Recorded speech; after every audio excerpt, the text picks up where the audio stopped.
Hello everybody and welcome to Let's Build live from Oak Hill Works. How are you doing? I hope you are well.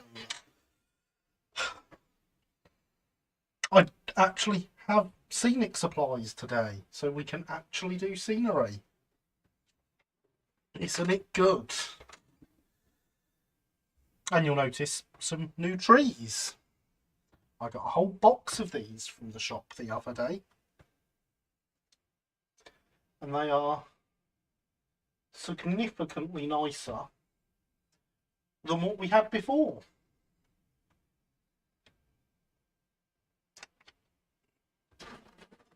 And when I say a whole box,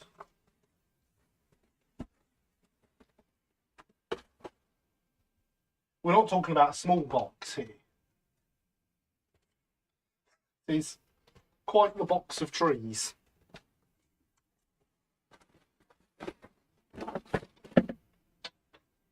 These just happen to be the first ones I pulled out.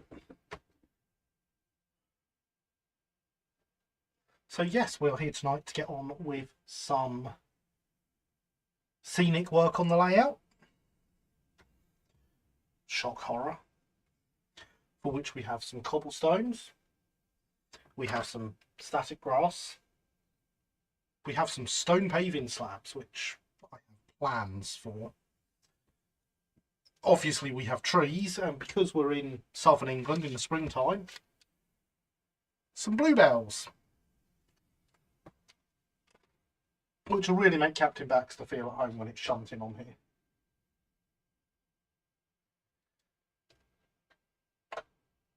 And good evening, Andy. How are you? I hope you are well. Oh, and I've got lots of sheets of mountain card in two thicknesses. One that is the right thickness to bring this bit here up to sleeper height, and one that is to bring this here up to sleeper height. And in theory that'll work. I sort of tested it. Right, thanks, hope the same to you. I am very well, thank you, yes. Excited to finally be doing more to the scenics on this layout. Because, you know, we don't have a long way to go on this layout, but it will, when done, be the first layout that I have taken to completion, like from nothing to completion personally. It will be my first finished layout that I was the only one to do stuff to. So obviously the first Oak Hill that I bought, or was given as a layout. So it's exciting stuff. Although my neck does suddenly really hurt. And my hand earlier, because I shocked it with the static grass generator. Applicator, that's the word I wanted. I can English.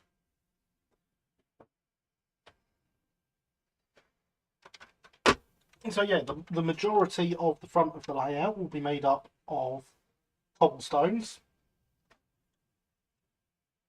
because that's the sort of thing you'd have had as a surface then. I've only actually got 2 packs, so I actually need a lot more of those to finish it, but it'll do for now.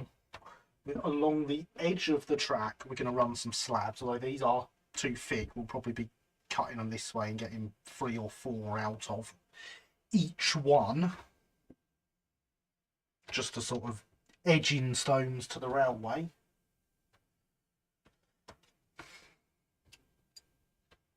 This section here will be cobblestone.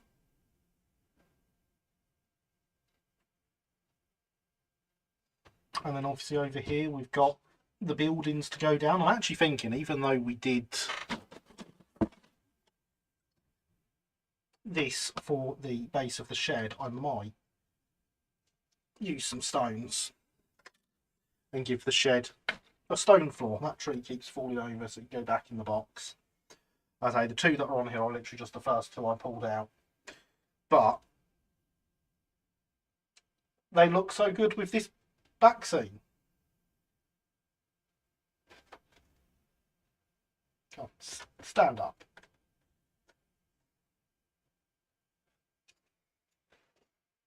Trees blend into the back scene quite nicely, I does think.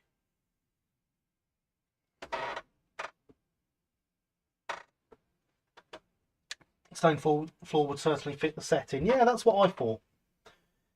I think it would be more apt to have a stone floor than a wooden floor.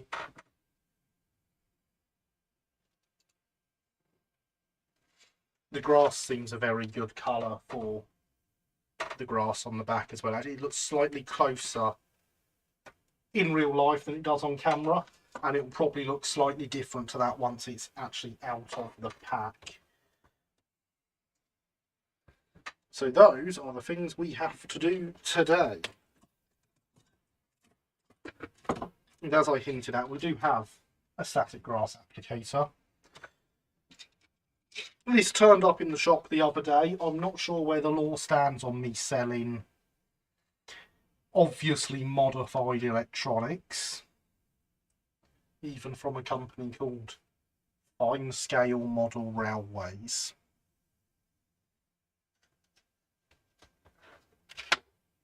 But it certainly needs some form of testing or something before I could sell it. So it came to be tested to make sure it works here before getting it electrically signed off. That's my story and I'm sticking to it.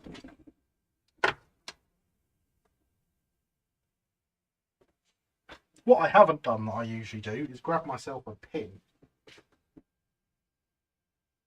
But it's not a post-neutrally coloured grass. No, this is War World Scenics, not Javis, who, whilst are a very nice company, some of their scatters do look a bit post-nuclear war. Phil, I'm at Bremerhaven this evening. Good evening, Paderborn. How are you? I hope you are well. And hydration is important, everyone.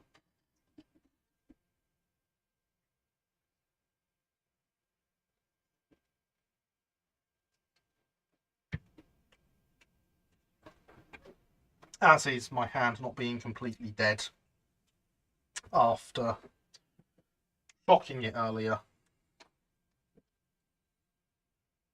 Hopefully it'll be fine in a bit. So yes, if we move everything out the way,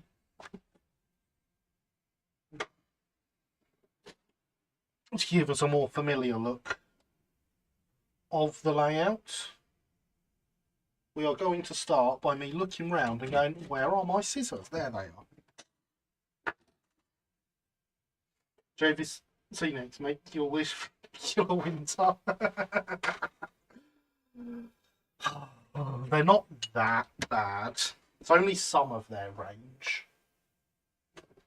I'm well, thanks. Hope you are too. I am indeed, albeit rather warm. It is very warm in here this evening. So we're going to start at this end of the layout, and we're going to start by brushing it down a bit, because some plonkers had scenic stuff sat all over it all day. I don't know who that is, but yeah, it's got everywhere.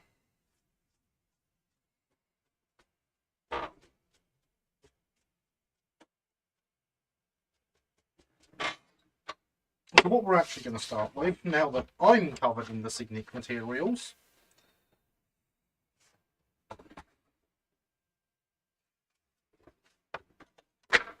we're going to take a bit of this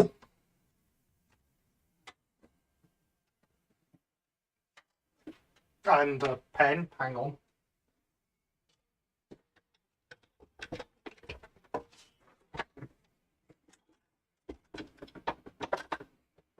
The pen pot was behind the layout, which is not hugely helpful. We're going to take this and a pen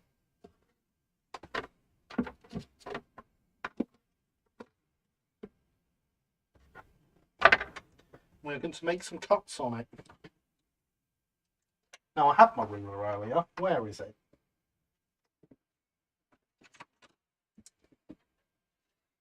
Who knows, but I use the foldy one, and I don't like these.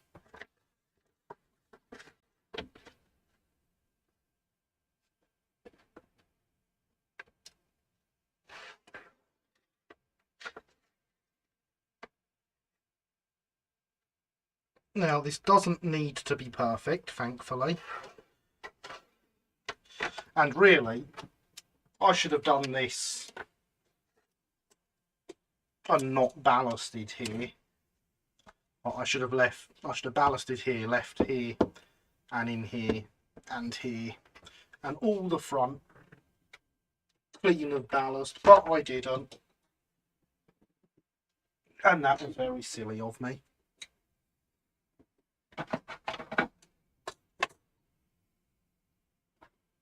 But remember, I make these mistakes, so you don't have to.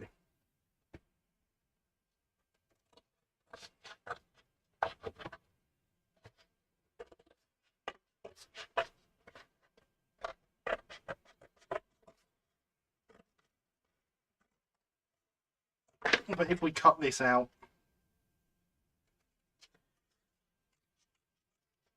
so that we can place it down in the middle, it's going to bring the centre up to the right height, and we can lay our cobblestones on top of it, and they can stick off the edge, basically.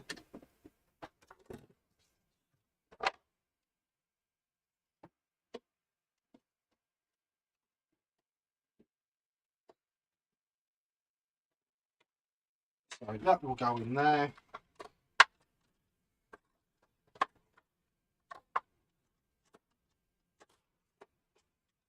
The pack of cobblestone will open.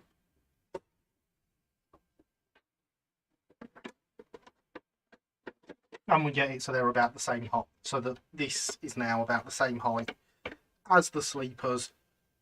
So that will sit on there, obviously cut down, with some stone edging along next to the rails. Simples, he says.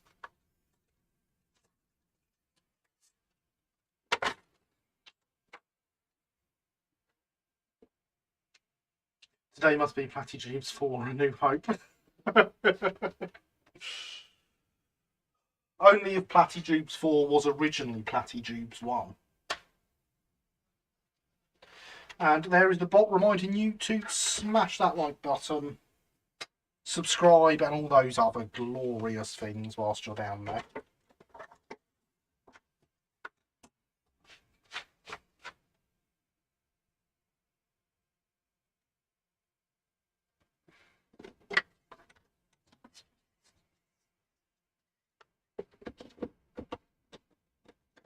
So there we go. That is, so it's not quite perfect, but it's good enough. And all we're going to do now, when I can open it, there we go.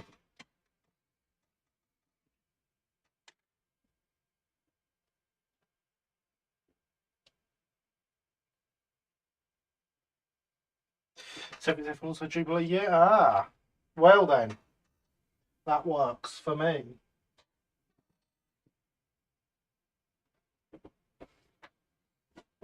We're just gonna slap a load of PVA down.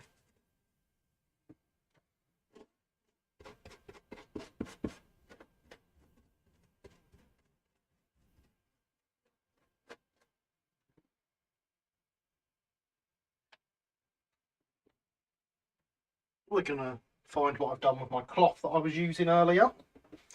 There it is, right in front of me.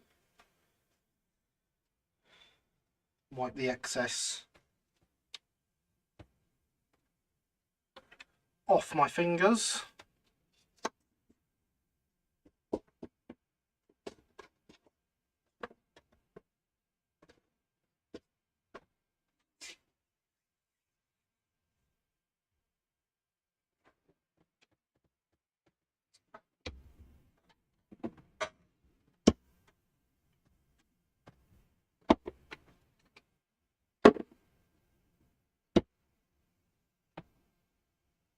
now I need something really thin to sit on the end.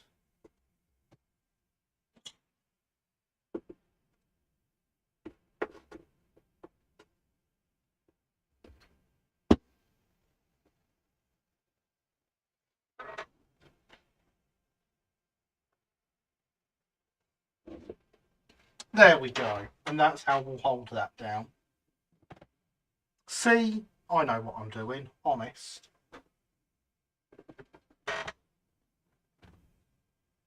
You all believed that, didn't you? Good. I'm glad. I was actually going to stick some pins through it, but I can't see where my pins are. Because I tied it up well, you see.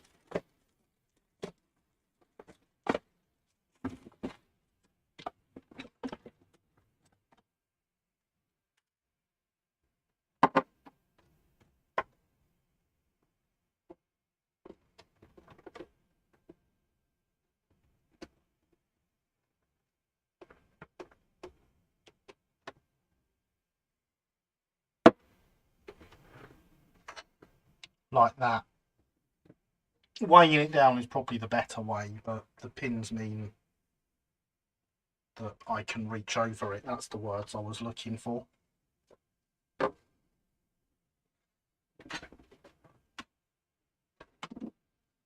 But to save reaching over it,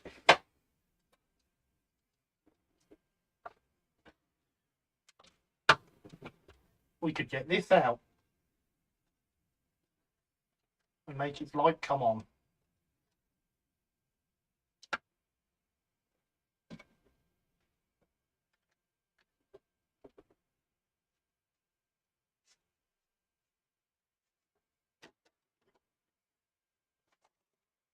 Which means uncovering some of the stuff I've buried over here.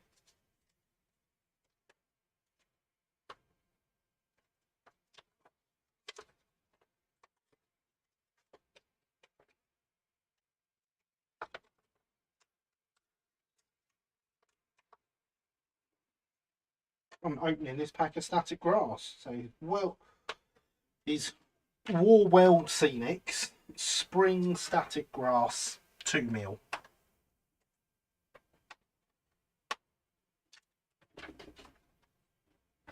I can English, honest.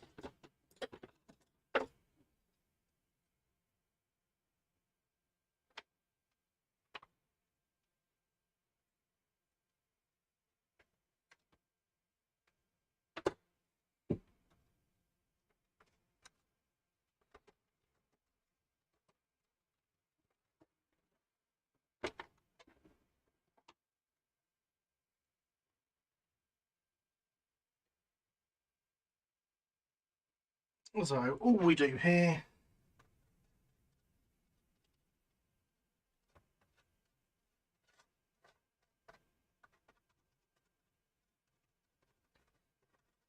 spread lots of PVA, preferably with a softer brush than this because it's gone all hard.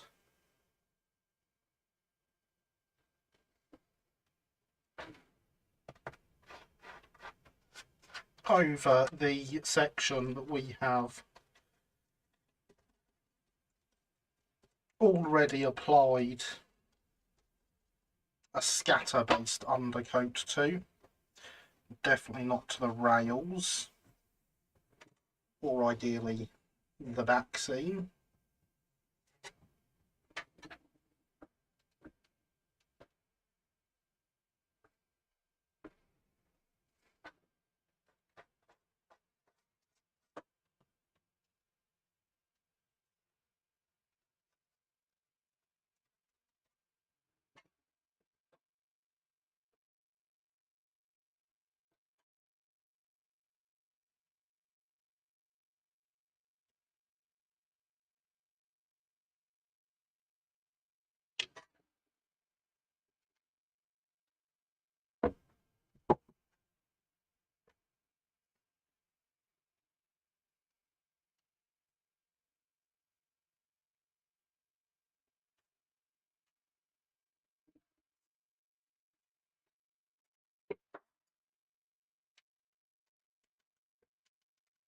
we pour some static grass into our applicator. So normally I'd stick a track pin in here and clip this to it, but I forgot one. So we apply power,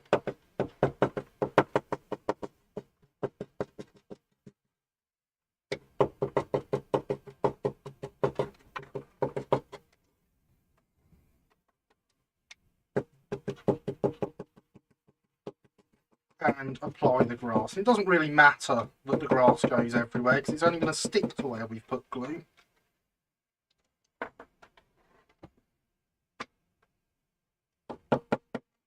Normally I'd be banging it on my hand, but that's a bit hard when you've forgotten your pin and you haven't.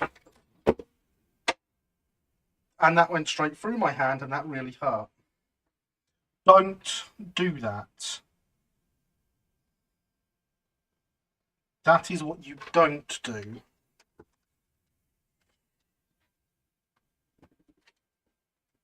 And good evening, Alexander. How are you? I hope you are well.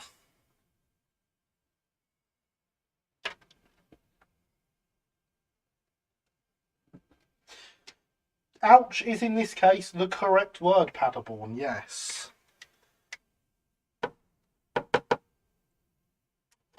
We can still use the static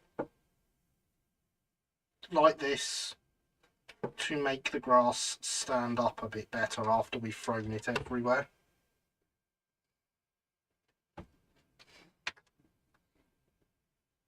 We do need a bit more on this side though.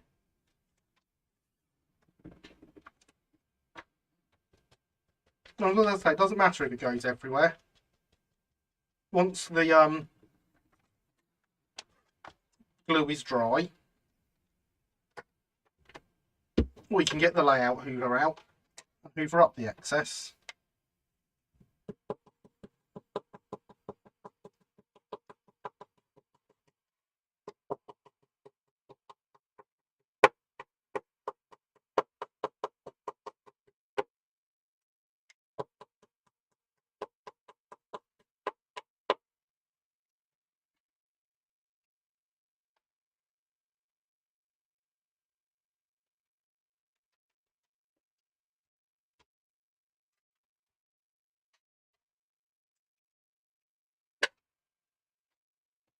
And that is static grass.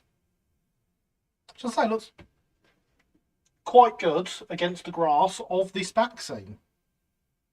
So if you happen to use this Gauge Master back seam,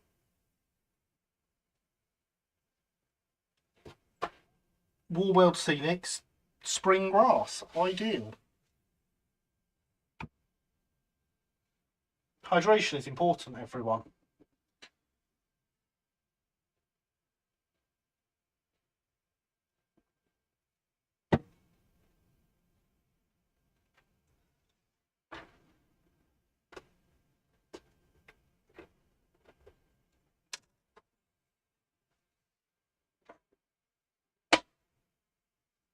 Where did I put that track rubber? There it is.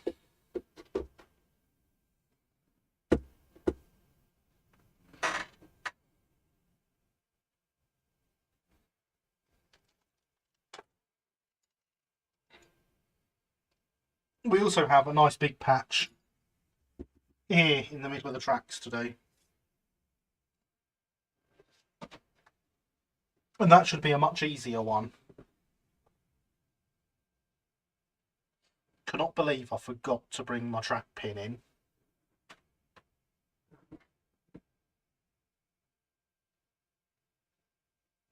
And I don't think I've got anything else I can use in its place.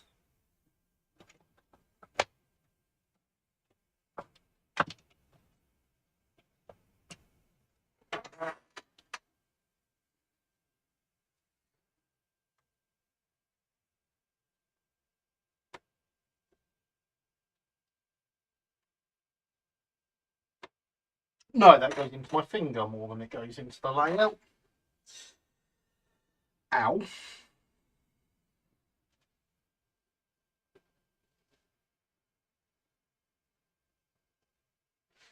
Because this is definitely a section that would be much easier to do if I have both hands.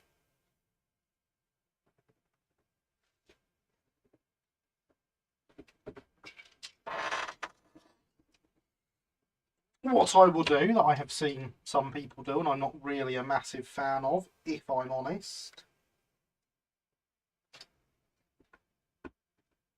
is click that to the rails.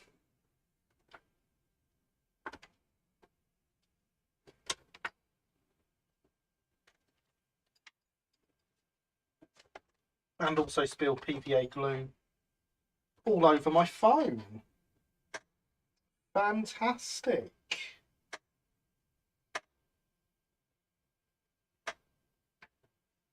This is going really well this evening, as you can tell.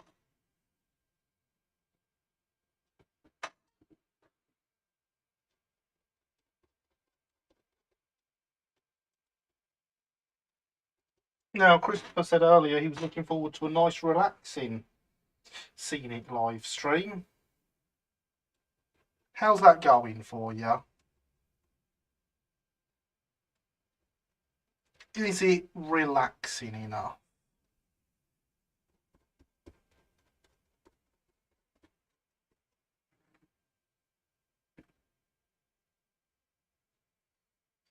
See, tonight's live stream's going rather well. Oh, it's going the best, Elias. How are you? Good evening.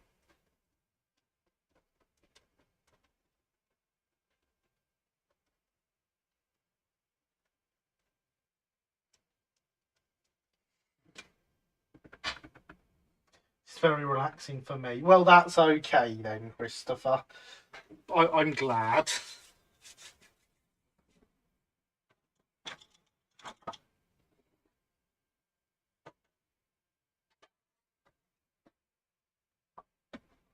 I'm going to use a much smaller brush to get into these corners. I'm glad you are finding it nice and relaxing. And look, there's a link to my Twitter. Go follow me there, like the weird internet stalker you are. That's actually aimed at all of you. I know you're all weird internet stalkers. That's why you would want to follow me. Why else would you want to follow me?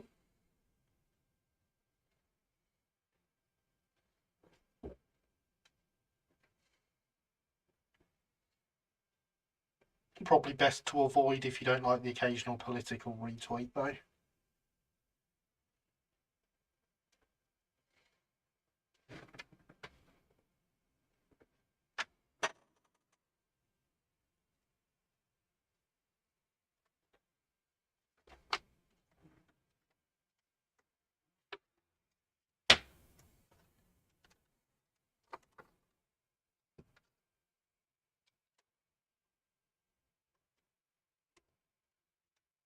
I need to get some of that grass off there for this to have much of an effect.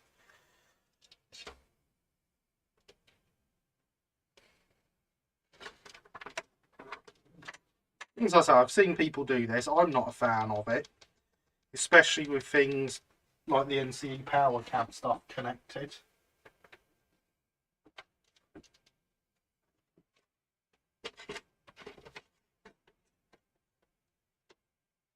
But then we can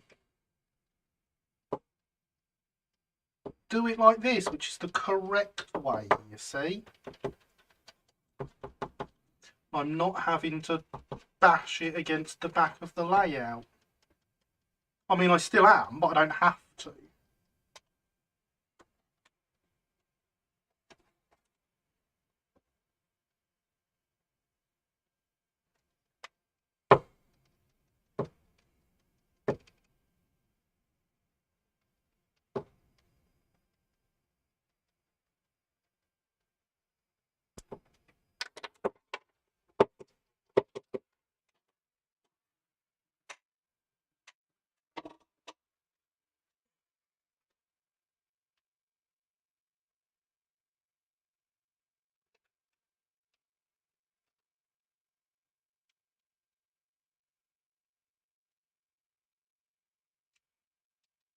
And now we'll put that back into the bag, and by into the bag I mean all over my leg. fantastic. Just what we were after. And some of it at least is standing up like it's supposed to. I wouldn't want to say it all is, because that would be a lie. Quite right, thanks. Glad you remembered where you put the scenic stuff. I'll be honest, a lot of this is new stuff. Just don't tell anyone. Hydration, still important.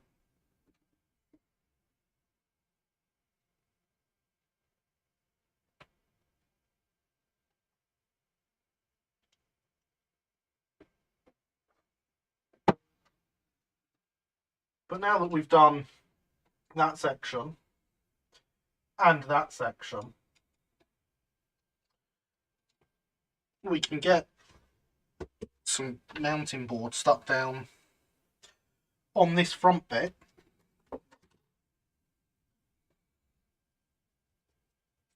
Ready to apply some cobble to it.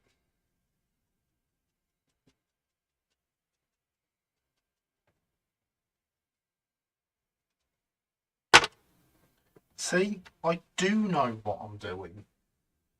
Sometimes. It's recorded history, I'm afraid. Oh, darn. I didn't think of that. So I say, for the front, because we've not got the cork base, we've got some thicker card, which is in fact from a sheet of artist's paper. Yeah. It's artist's watercolour paper backing, keep it flat.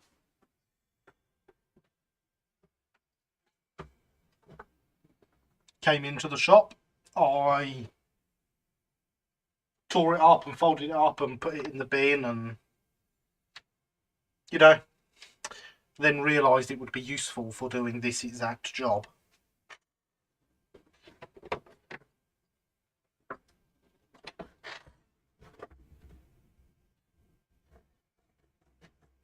So I'm going to cut out a section of it that hasn't been folded and torn up. And that can be our first section we use to stick to the layout.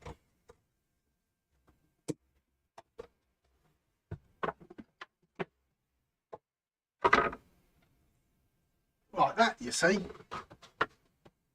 So when that sticks there, that does bring our base up to rail height, or the top of our scenic stuff to rail height, quite nicely. And hides all that ballast we put down underneath it.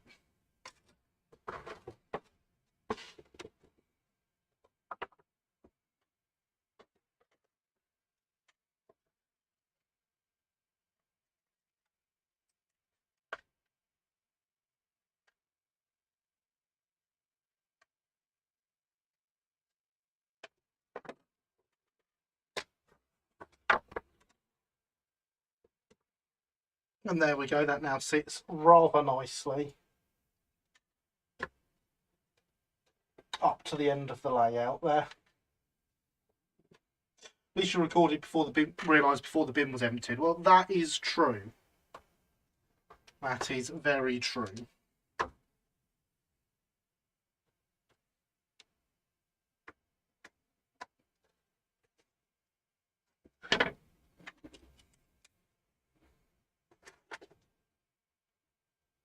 Remember, you want your scenery just below rail? Yeah, it will be.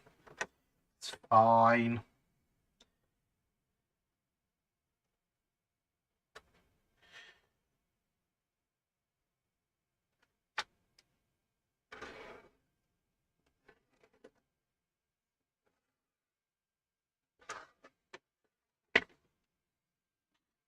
Otherwise, when you clean the track, you'll take the paint off with the scenery. Yes, I know.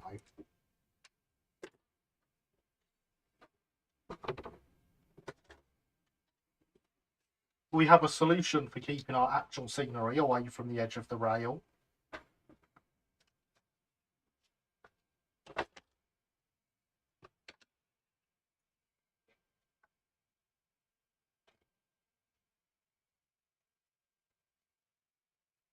Now, if I've done this right,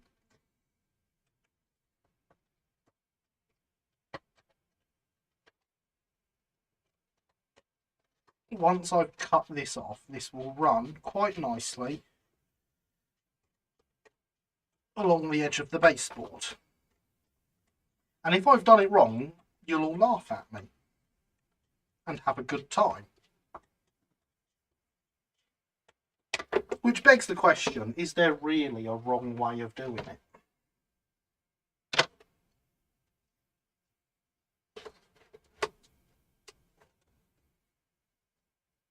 And I think the answer to that is no.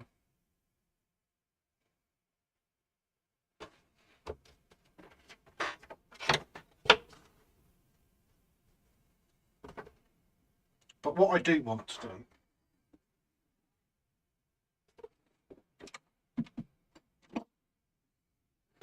is to get my set square.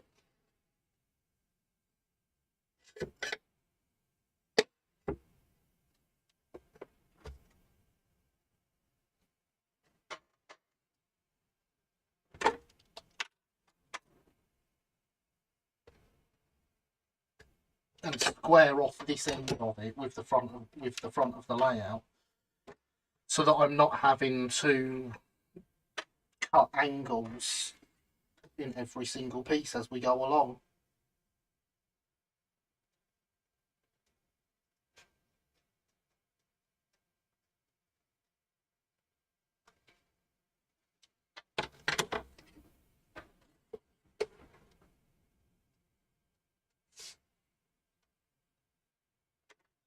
So then the next piece will butt up there, and its straight edge will already be along the front of the layout.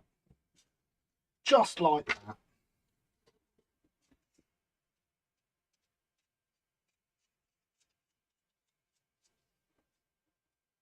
See, I really do know what I'm doing. Don't worry, I'm just as shocked as you.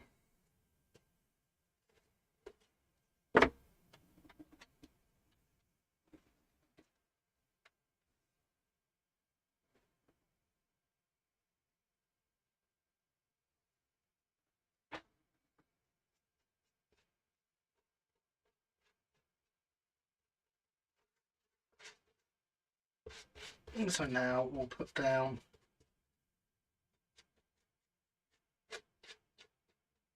our PVA along here.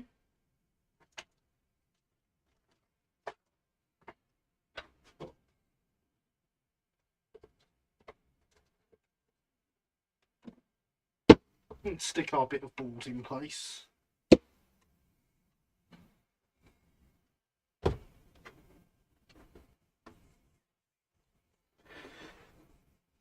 Talking of track cleaning, my new cleaning car should be on its way at the end of this month. Dress a sponge behind it to clean the railhead.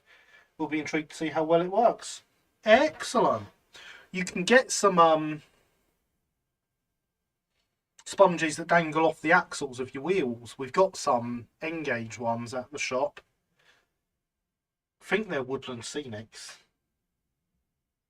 But having built out mostly with you, I am not shocked. Yeah.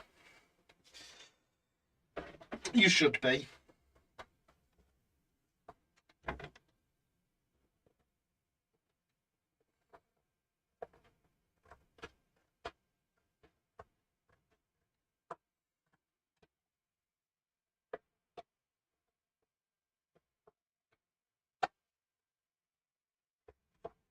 So now I need to cut the creases out of another bit of card, because where this is creased and torn, we really can't use it.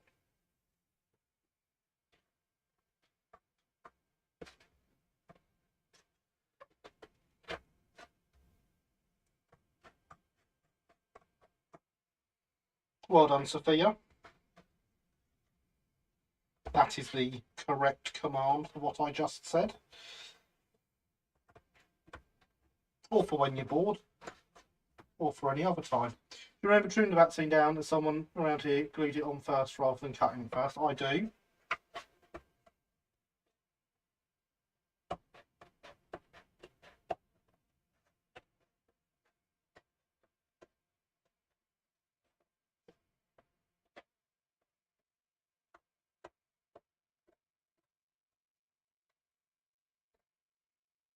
Are you decreasing the number of creases? Exactly.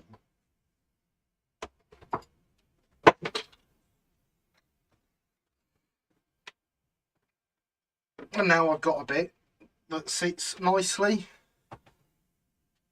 just there.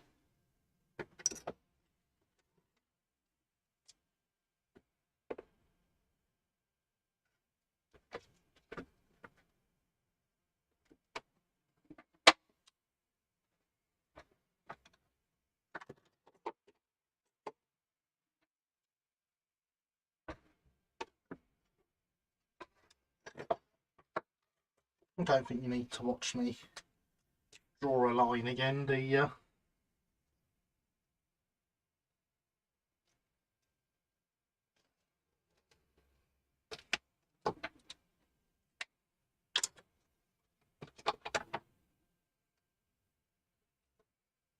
Creased.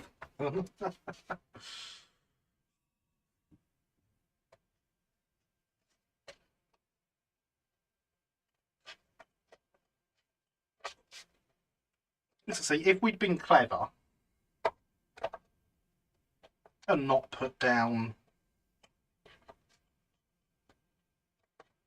all of this ballast along this edge,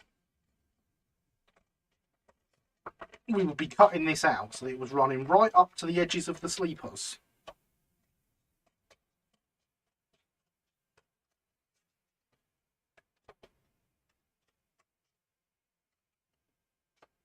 And giving our scenery lots and lots of support.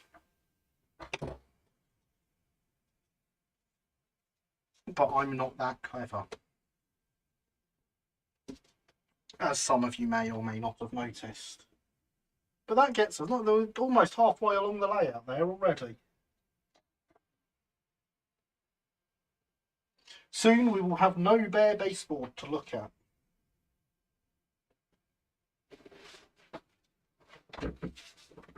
I mean, it'll only be covered in mount board, but it won't be bare.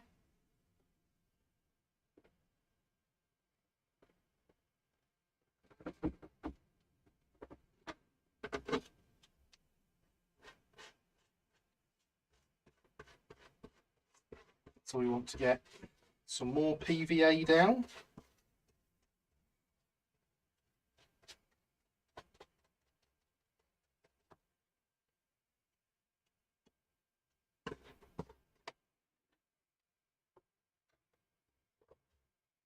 That one can sit over the edge now. I'm running out of heavy things. You're quite heavy, Truro. White metal kit, that.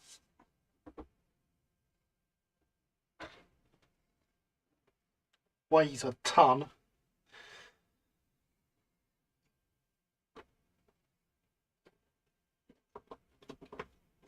Doesn't run. If anyone wants a white metal City of Truro, missing a few bits, like I've got the tender for it as well. It's an interesting tender, the way that it's got a chassis inside that really blocks everything up.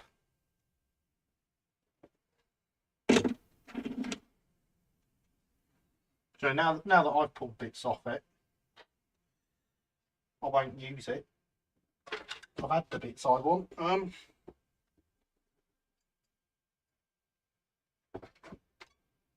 Back in a second, everyone.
And I return. There was someone knocking on my front door, trying to deliver a takeaway that clearly is not for me. Hydration is important.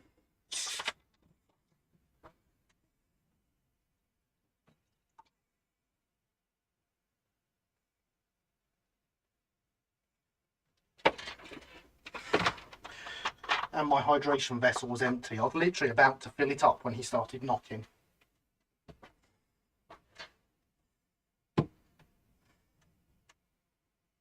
Hydration is important, everyone.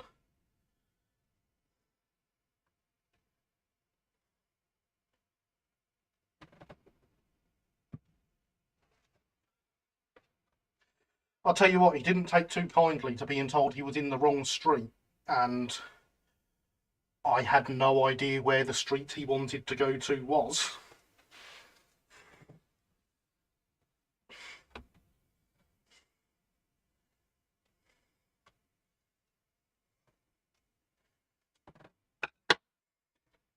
He said some very bad words because he had gone to the wrong place and I didn't know, couldn't do his job for him. Free food is free food. But not when I'm live streaming, at least.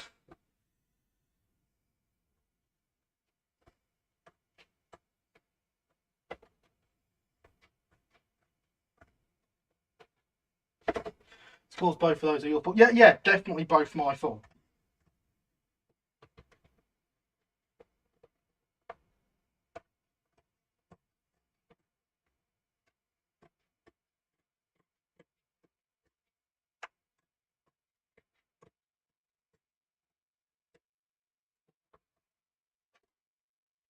I would like to point out that the entire front of my house is in darkness at the minute because I'm in here. At no point was he like, nah, this is the wrong address. And I didn't respond to the first time he knocked either. Again, at no point, nah, this is the wrong address.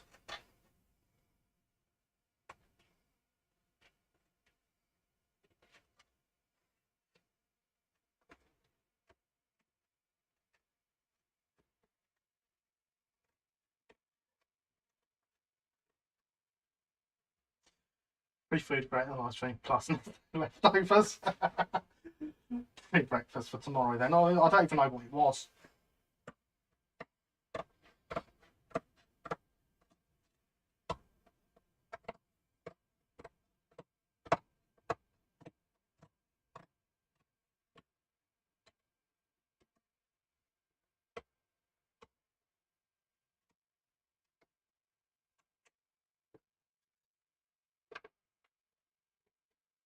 I opened the door and he started trying to hand it over to me. I was like, not for me, mate. Oh, this is insert name of street that I assume is somewhere near here, isn't it? No, mate, it's not. This is insert name of street I live on. Oh, well, where is first street name?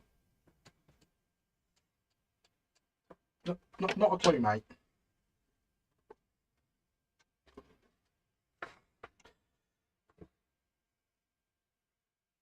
With more language than that put in, and then he wasn't very impressed when I told him I didn't have a clue where the street was. We get that a lot here, and the same is true then as well. Told the most regular one to try that next time. I'll take it, let him face the boss after they get angry phone calls from the customer. Well, yeah, exactly. Imagine I hadn't have corrected him. And whoever's food it is phones them up in a bit. Well, why have we not had our food yet?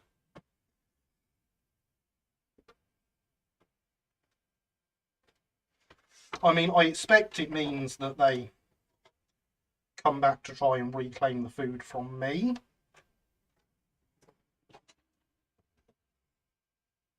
Then you find out it's the opposite. You know what? It may well be. It's very possible.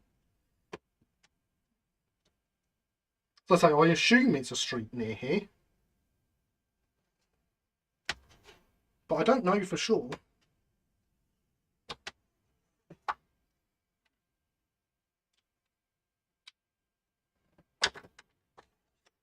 Yep, especially this time on a Sunday. Yeah. I'd be like, no, mate, I didn't take your food. I've got video evidence. I was live streaming on the internet at the time. You can watch it back if you want. At no point will you see me eating.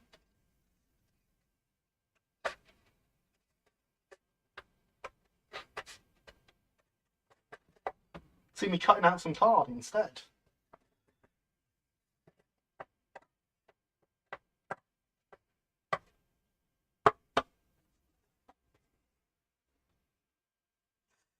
Therefore, it's going to be wanting their noms. I would expect so.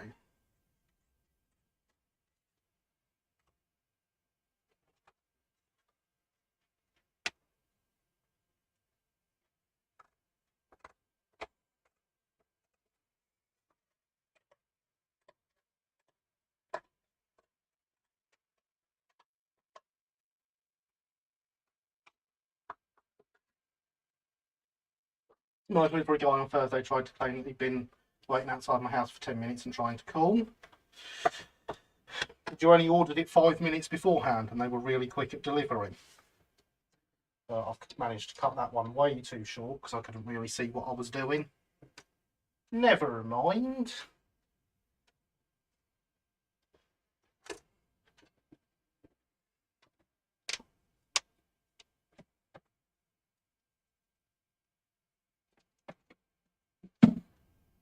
I'm just looking for what to use as weights next before I put the glue down.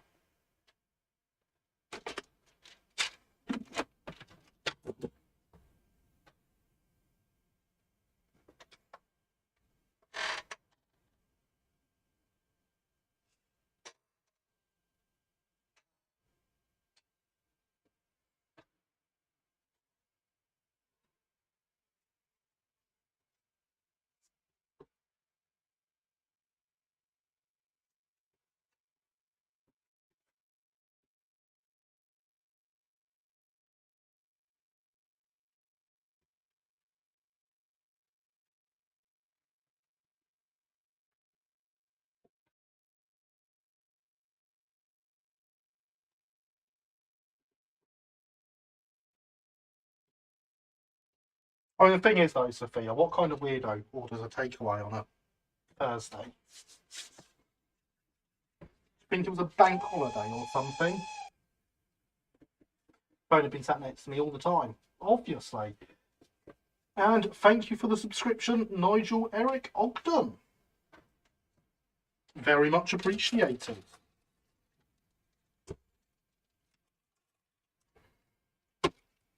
Every subscriber helps the channel, so the more of you, the better.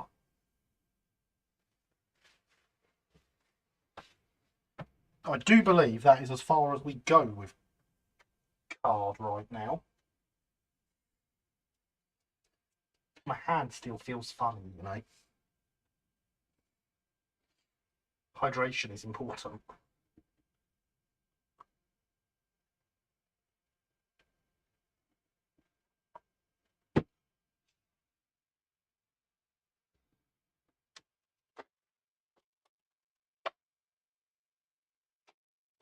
We're going to have to start drawing on the next bits that go down because we'll be into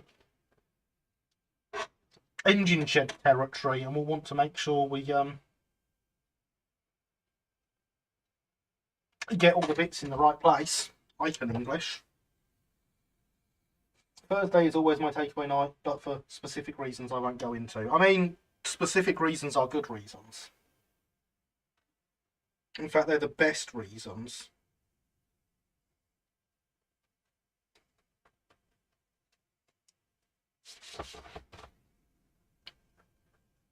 My takeaway night is Friday because it's gone 9 at night by the time I'm free to cook food. Who's cooking food at 9 o'clock at night when they can just order it? Especially after doing an actual full-length work day. My God, horrific.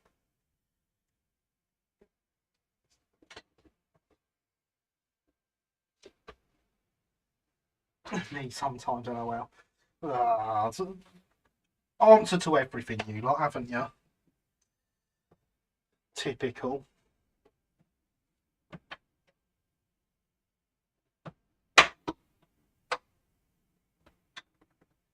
I've just realised I put my scenic hoover somewhere and have no idea where.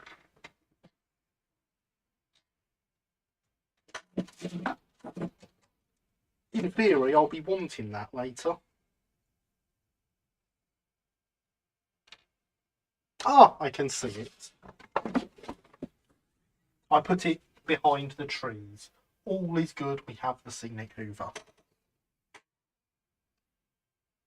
So walking past the paper box on Broadway at the very old ad for the World's End movie and shocked to see been taken down today. It's almost made it 10 years. Car!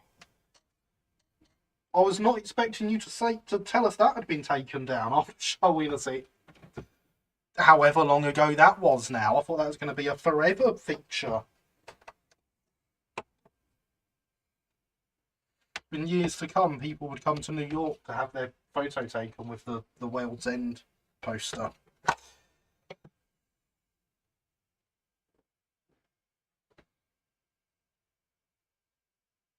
That was correctly messing up English in the correct manner because it was meant to be like that.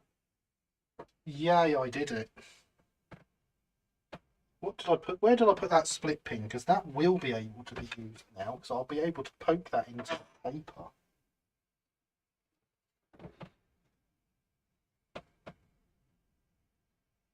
Why do you lot let me have things and put them down? You've got to stop doing that, you know.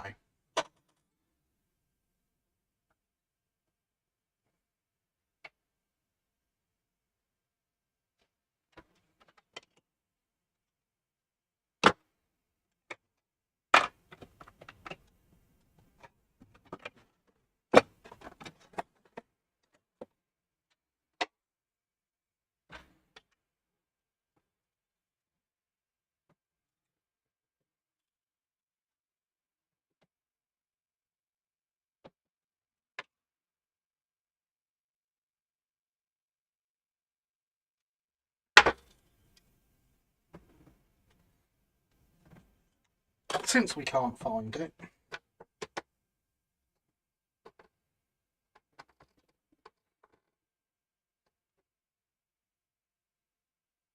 We're going to use some brass.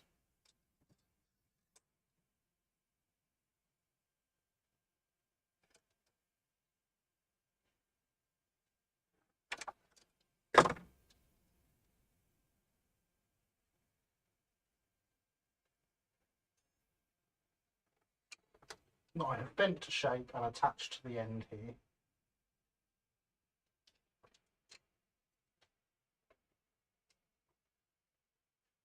And I can then not poke into there because apparently paper is stronger than brass. Now you know.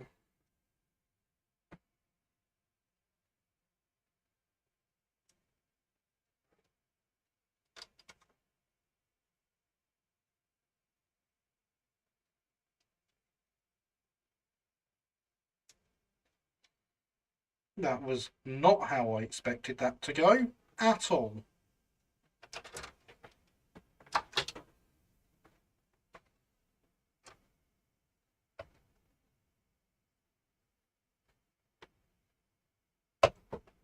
There we go. Now, see, the brass goes in there and it's attached to it.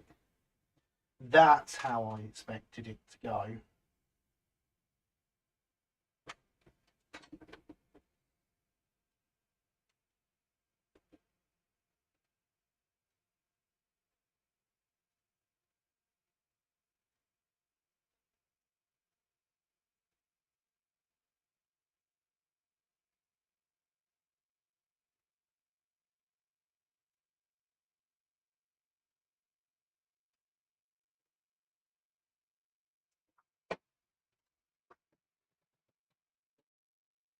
So that means I can coat all that with PVA and we can get some static grass up there.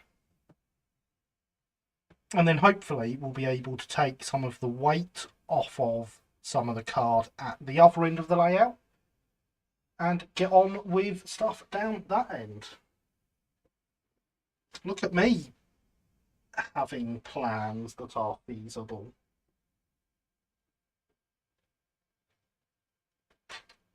Hopefully at some point I'll have some feeling in my hand to go with them. But I wouldn't count on it.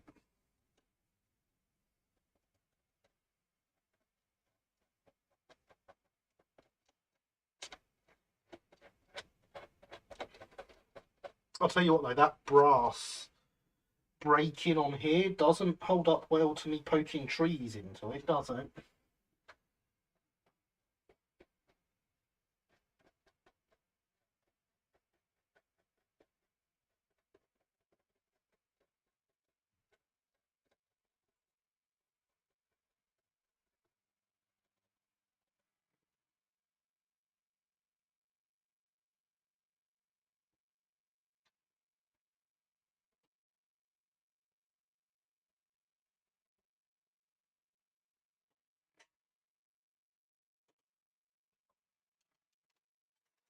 For a minute. I should have done a bit sooner, really.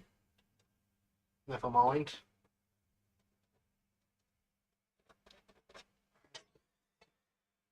Plans, heretical thinking, that is. Yeah, I didn't think you'd be too impressed at the idea of me having plans.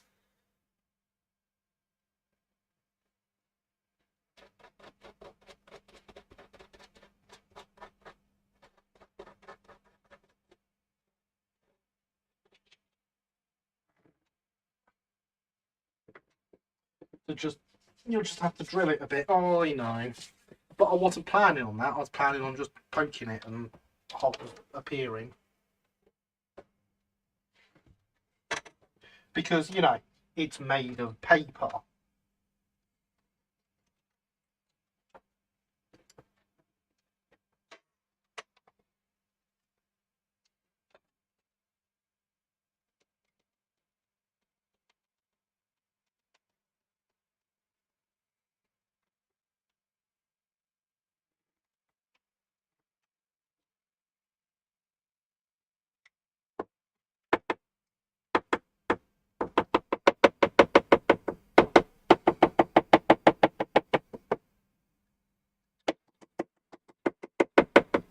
I don't actually want huge amounts of coverage on this bit.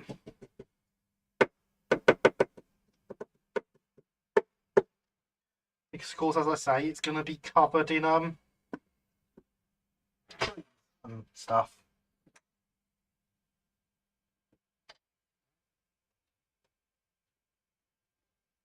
What I do want to do, and I probably should have put some glue along the bottom before I started, really, or started at the bottom.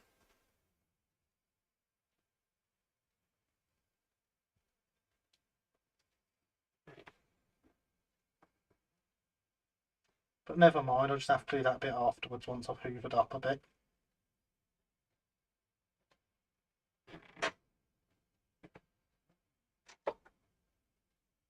Of course, at the bottom I can do the whole attaching to the rail thing that I don't like.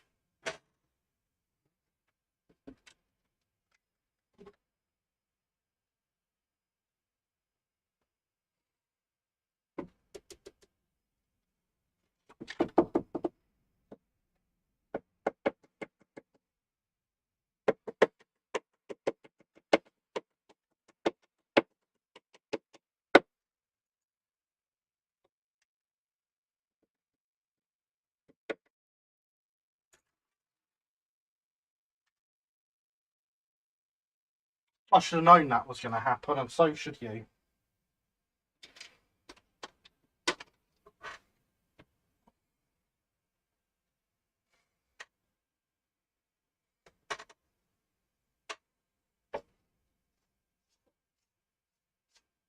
And I'll bet you did if you were watching.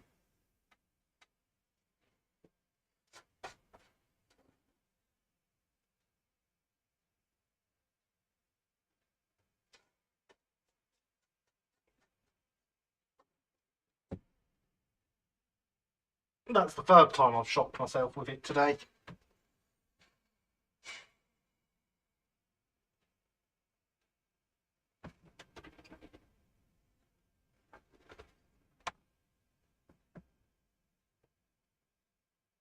The second one hurt the most, in case you're wondering, which is the one you saw me do earlier where I dropped the whole thing.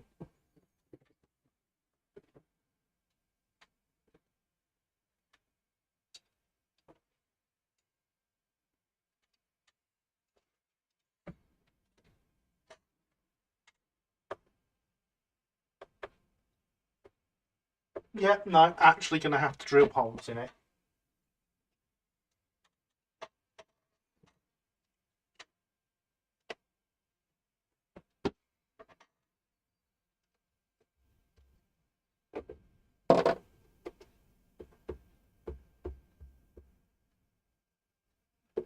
These bits do not appear to be ready for us to lift off.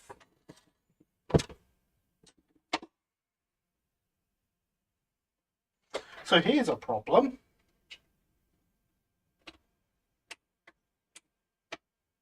We are kind of a little bit stuck. 4 bits to do now. Suppose we could get the rest of the card down.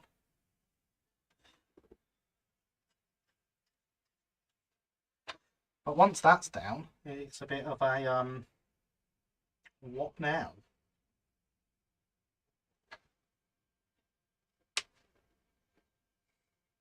Hydration is important. What's everyone else up to this evening whilst you watch me practically kill myself?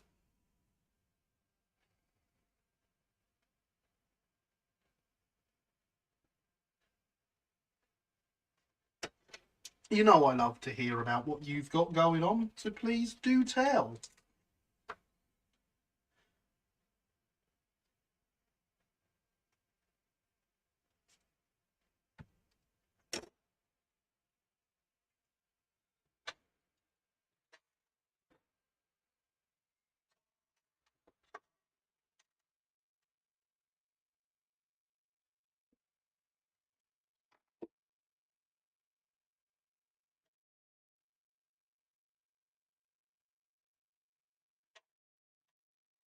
Playing Simeon and being reminded just how bad the chorus loco is in game, not Skyhook's finest dev moment.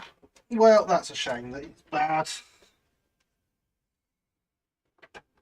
Making scenery. Why for making scenery? It's not 10:30. Oh, I know it's not.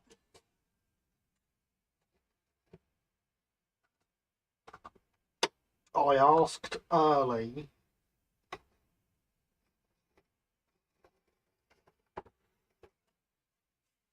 It's a good reason I asked early. You'll be glad to know.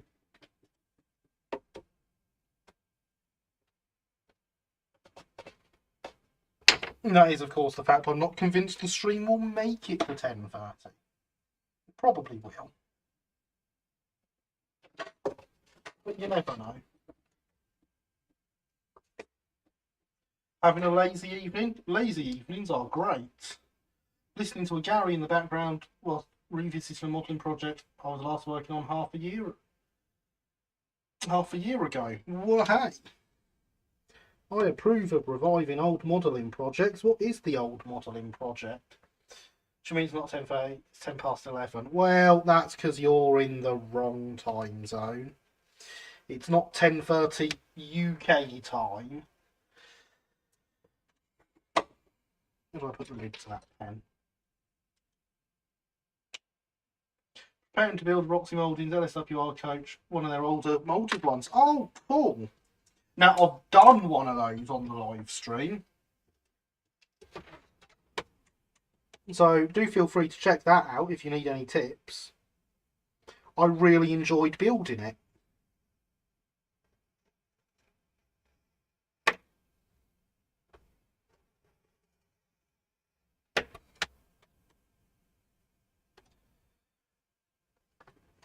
I'm tempted to switch to the older Talaflin version. It might not look as good, but at least it works. I mean, working is more important than looking good.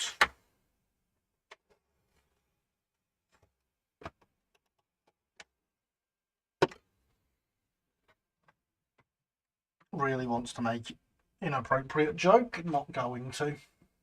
Resting for a hectic few days. I hope they're good hectic and not bad hectic. Field yard boards are almost complete and I'm keeping an eye on tonight's ice hockey score. One of those things I approve of more than the other.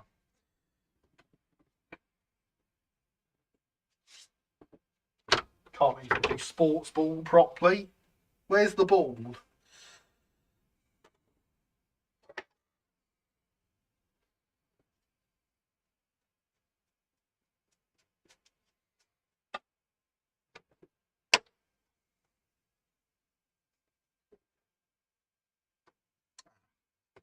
Hockey's a more reasonable sport anyway. Much better than sports ball. Taking a ceiling down tomorrow, then Bluebell Railway again on Tuesday. I mean, I approved the Bluebell Railway bit. I have taken ceilings down before. I do not envy you.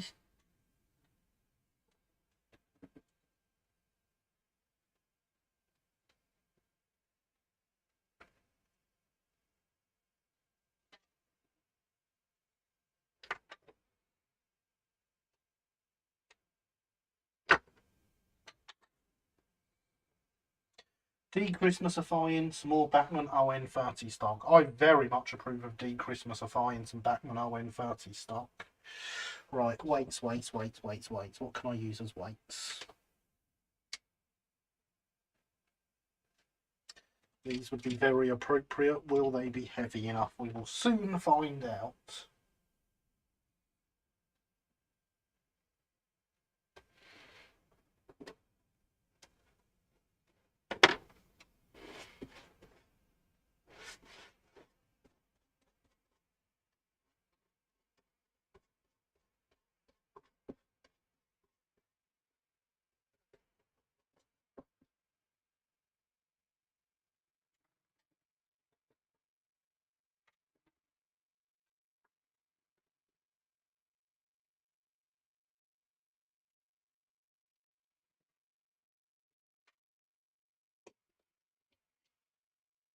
There we go. There's some nice weights.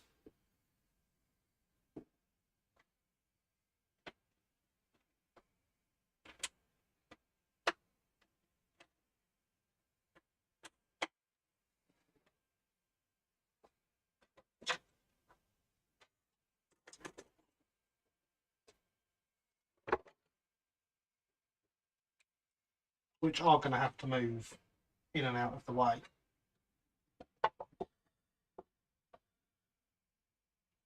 Seven 3082 Camelot is riding Tuesday. It's one I've never managed to ride. Well, hey, I have ridden behind Camelot. She's a fantastic loco.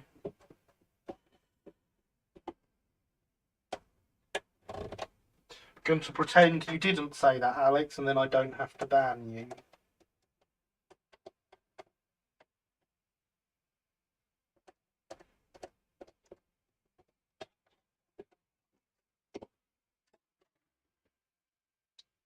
Just set a D51 off on a loaded limestone train. Looks really different seeing a pale load as opposed to the usual coal. Yeah, I can see that making a difference. Beyond Thomas Kincaid painting hello forest green passenger car. Just use some ballast wagons as ballast. They're way too light. They're 3D printed. Ugh, can't be using those. And yes, I approve of Thomas Kincaid painting being gone.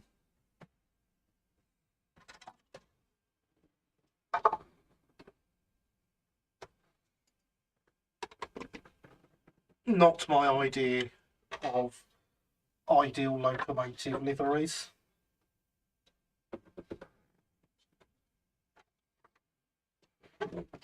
Let's make sure I've got that head on.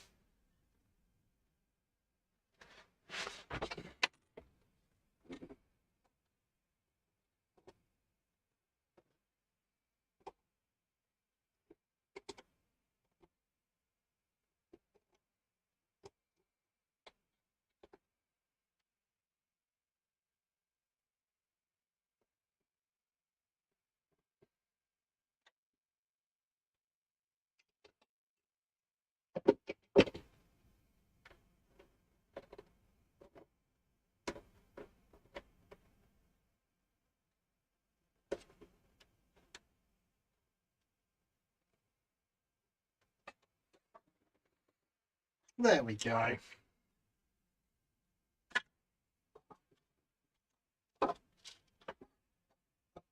And to finish, the water tower.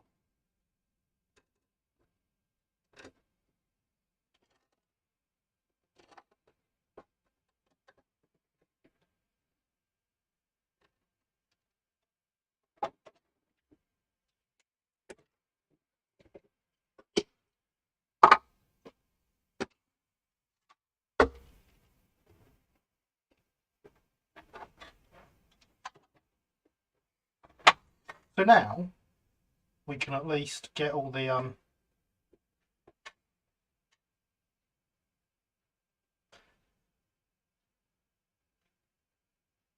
buildings, that's the word, in the right place.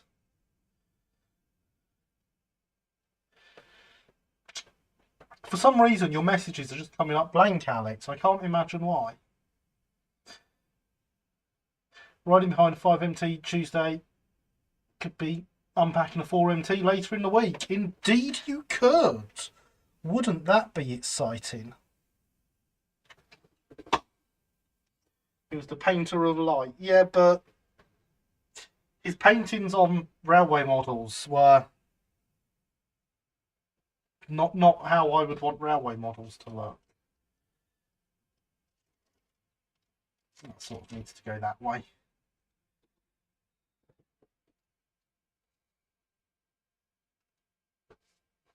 Best use of Thomas Kincaid prints, puzzles, chopsticks, paintings, ballast.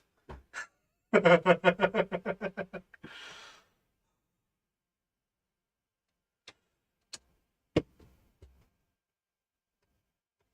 looking a lot more stuck this end than we were before I did that end, so that is good.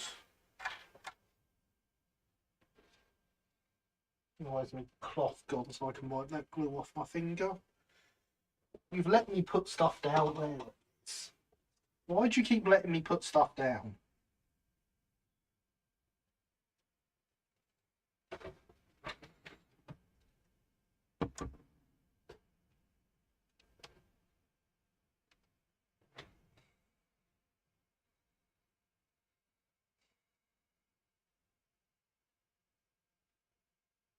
Hopefully that's going to be okay.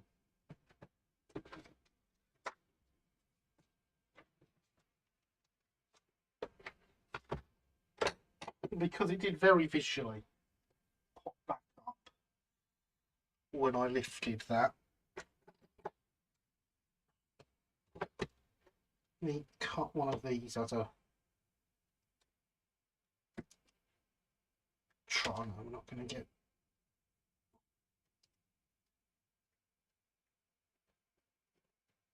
Even that looks like pushing it a bit. Should have played with these more earlier. Didn't.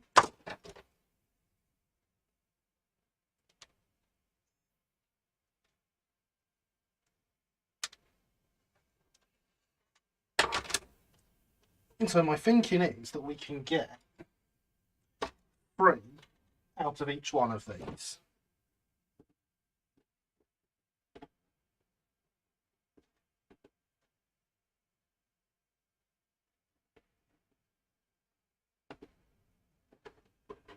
It might actually have to be full-size tiles just because they're so fiddly at that size.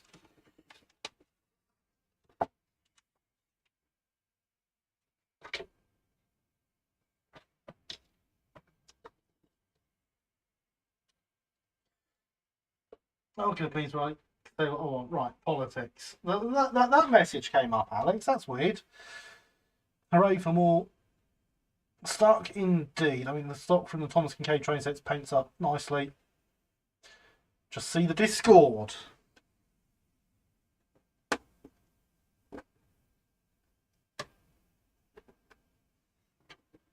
Helps if you don't stick glue to them. But yeah, my thoughts are that these will go along here.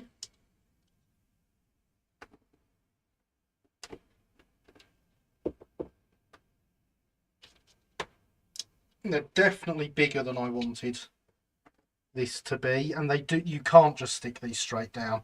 They're self-adhesive, yes, but if you want them to last long term, you need to apply some glue underneath them. So they go along there.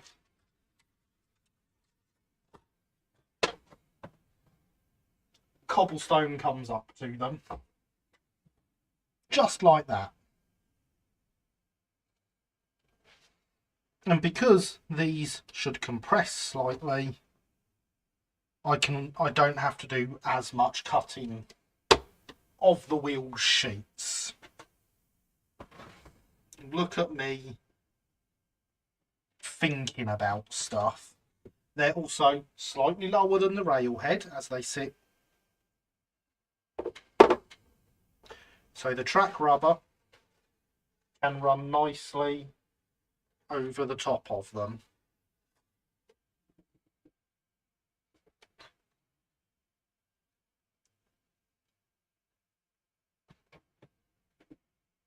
How's that, everyone?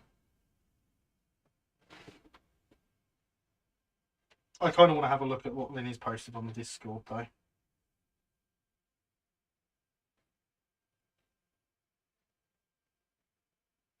Significantly better, Linny. Well done. Very well painted.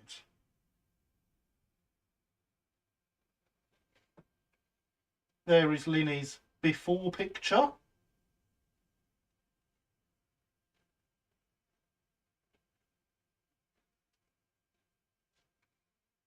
There is Linny's after picture.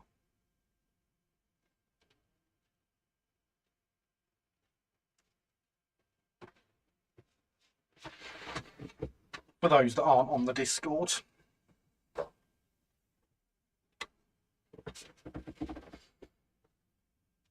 Very nice. That's some smart thinking, boss. Looks good, Gary. Okay, well, let's move some more weights off here.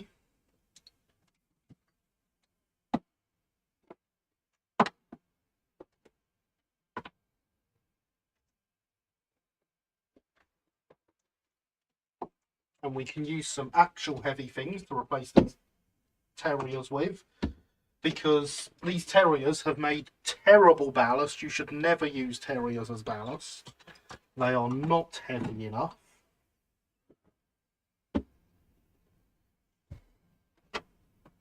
But yeah, as I say, these are self-adhesive.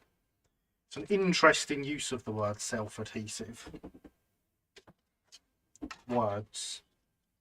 There's more than one word in self-adhesive.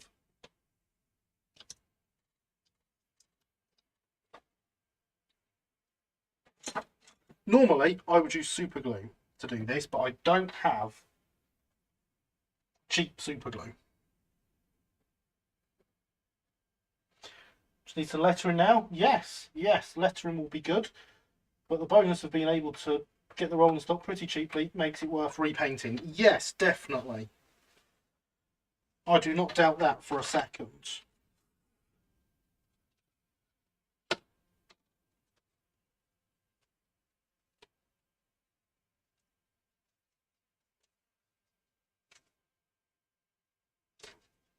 So I did not realise these came in so many different lengths on a sheet.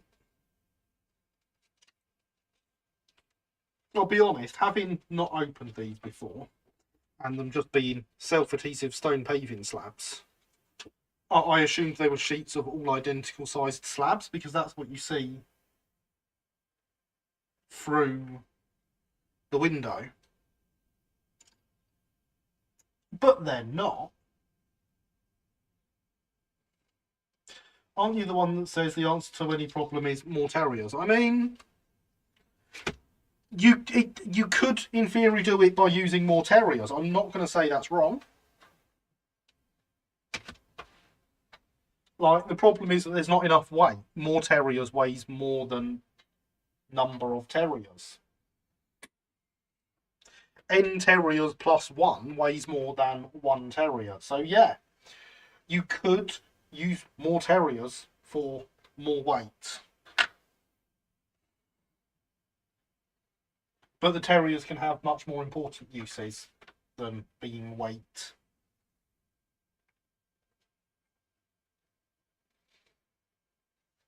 So yeah, normally I'd use super glue for quick adhesion, but at the moment I have only expensive super glue and not enough of it to do this. The PVA will stick it down just as well, it'll just take longer to dry.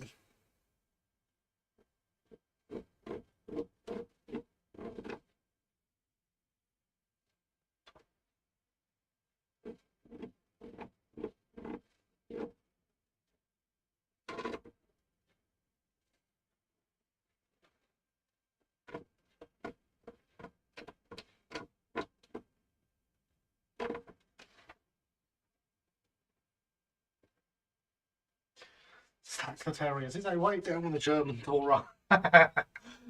they'd I'd need to bring it home first, and that's not going to happen because someone else will buy it before I get too tempted and have to buy it.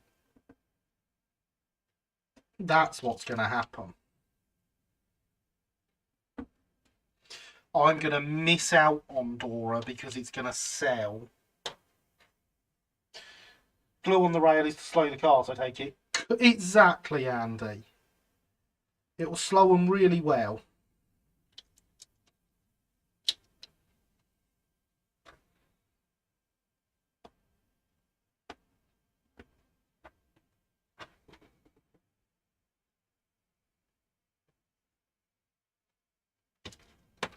The only reason I had this idea to use these was because I was going through some second-hand Scenics at the shop and they were there.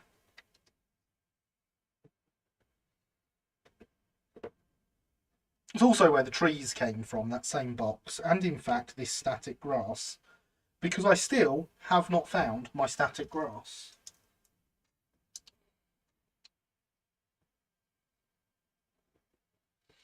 Honestly, after buying the Warhammer stuff yesterday, I'm glad I didn't buy Dora. Not that I don't still really want it. It's an absolutely gorgeous kit, Alex.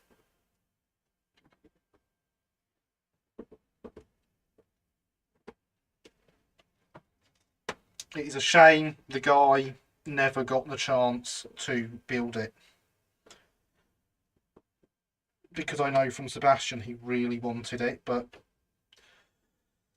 the fact Sebastian sold it to him means he's had it a good few years.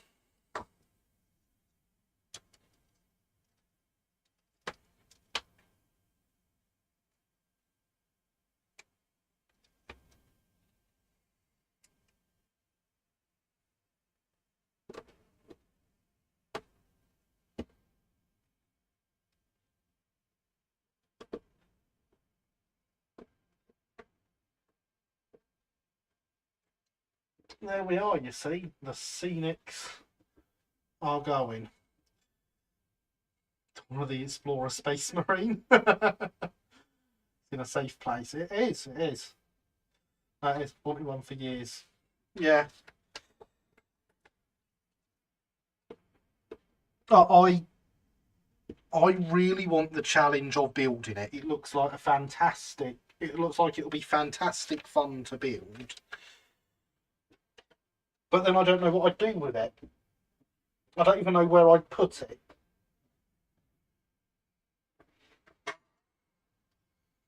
Make a delightful prop for wargaming board. Well then, Paul, you must buy it and use it as such. I believe in you. You can do it.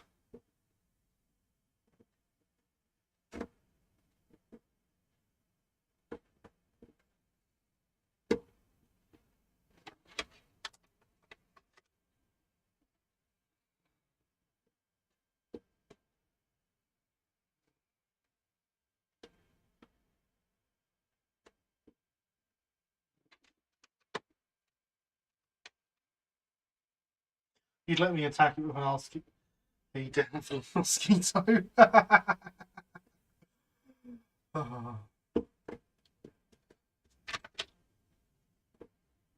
Wrong side of the war for that. Dora was over on the eastern front. Blasting the rockets. Quarry. Little bit overkill for South Park Quarry, I reckon. Now, this is awkward. I should have started from here.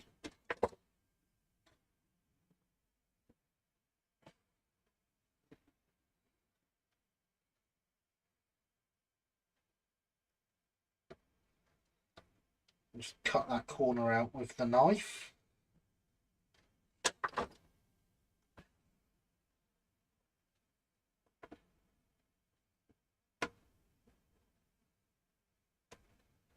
There we go.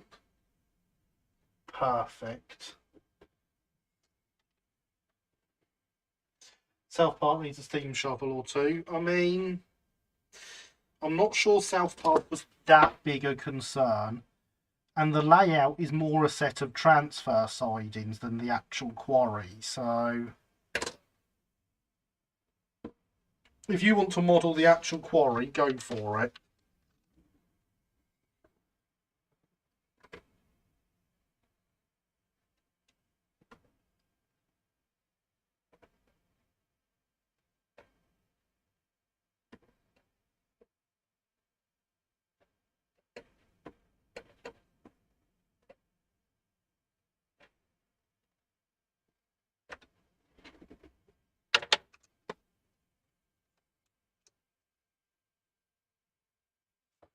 So is this sort of justification for a Mozzie doing the right thing to that thing? Is there? One on a low Mac? Maybe. Imagine a 1/35 scale door. I'm not sure my imagination's that big, if I'm completely honest.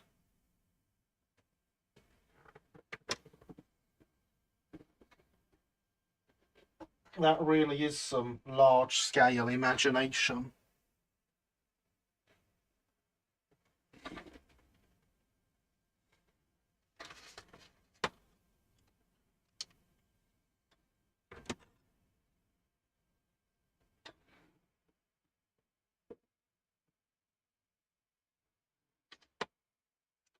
There we go. I found a use for the smaller tiles.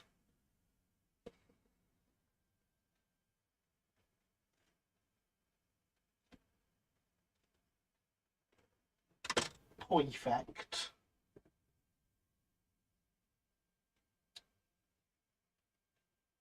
Not sure. It was a kit that I seem to remember.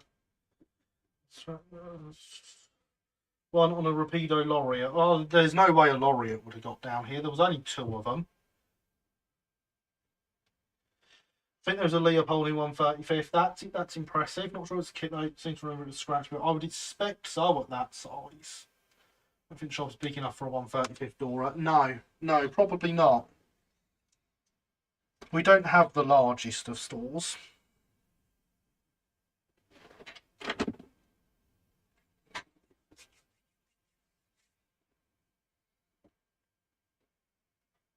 Now,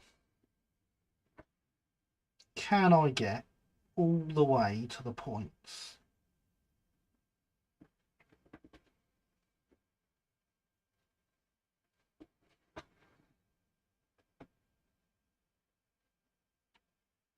I think that would be a good target for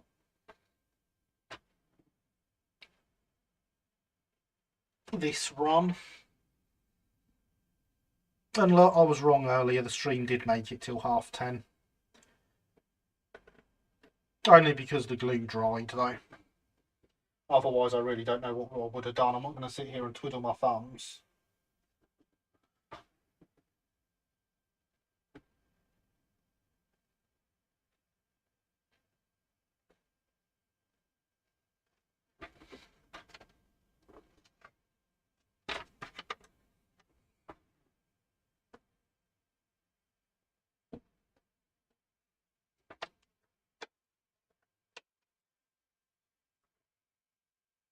Never mind, reader. I was literally just thinking that.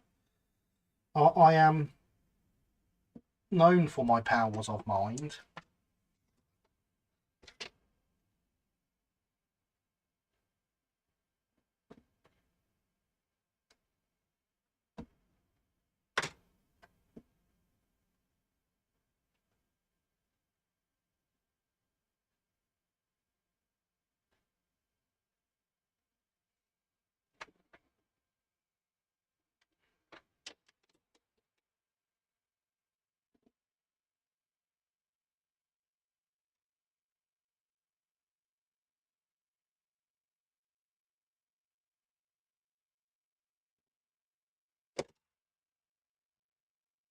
Don't get stuck to me, please, little pliers.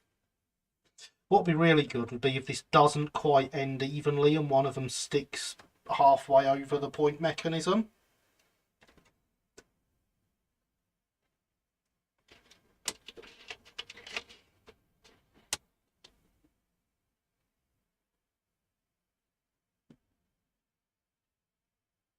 No, I think this side I actually want to leave the point mechanism free, actually. Because somewhere I've got to add some cosmetic point levers. And it seems, this side seems the right side to put them to me. Can I suggest running the wagon up and down that side while the glue is wet to check you haven't got any accidental bumps in paving slabs that might raise them above rail height?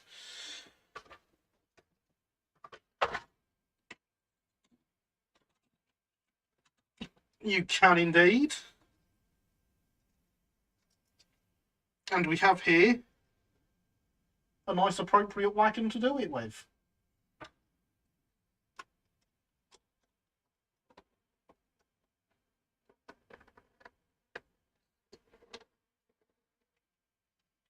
Probably turn that with it, shouldn't I?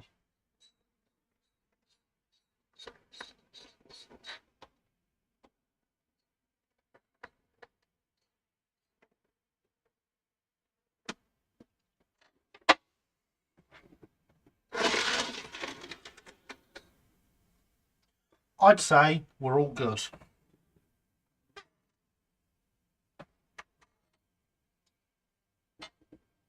And that was that much of a sheet.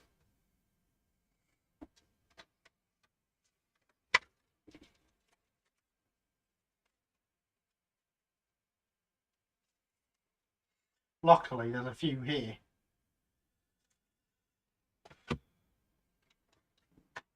And so, yeah, then. Cobblestone.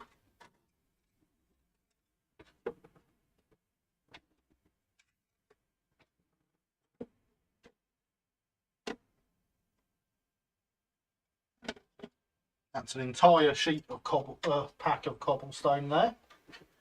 Goes down the edge.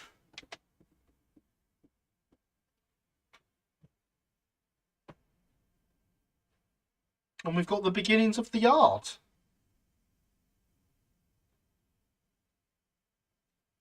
What I'm actually going to do is get the tiles down the inside here. And I think this will be the first section I get some cobbles on.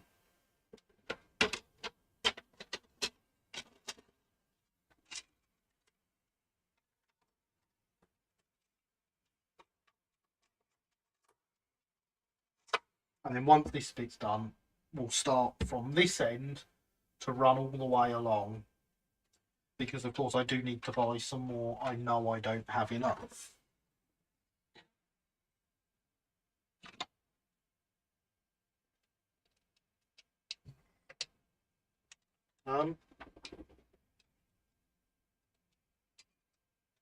The LED works.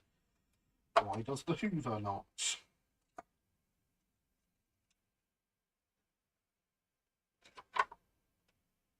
Oh, that battery does not look good. That looks like I've spilt something and it's gone in there.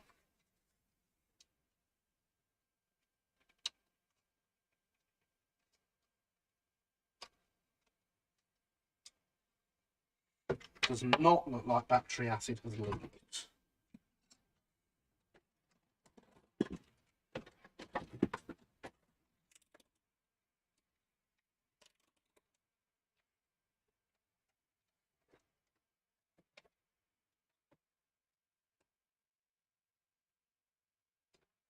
You still have plenty of power, battery.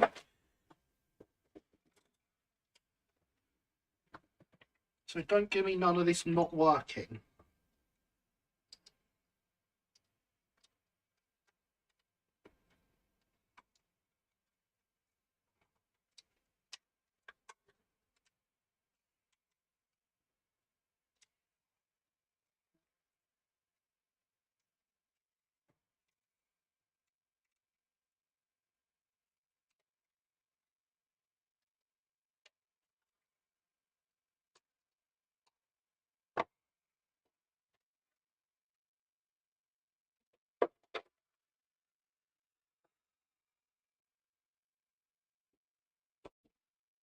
Well, we won't be using that then.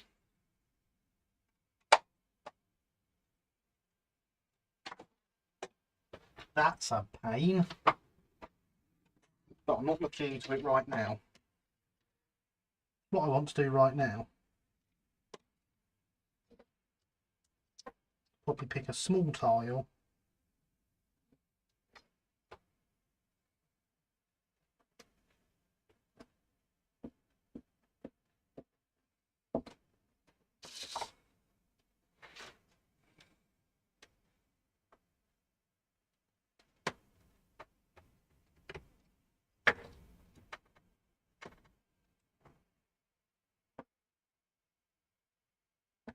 And cut it to fit in there. Which it does very nicely. You're right, Alex, it's my own fault.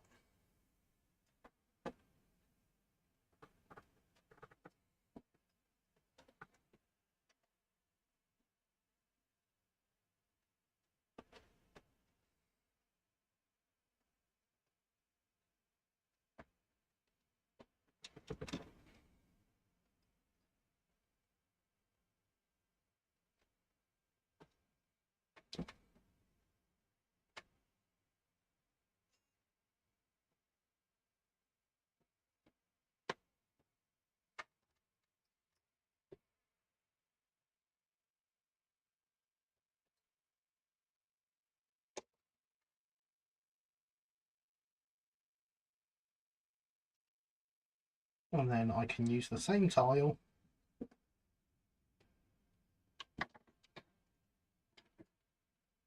to do another one.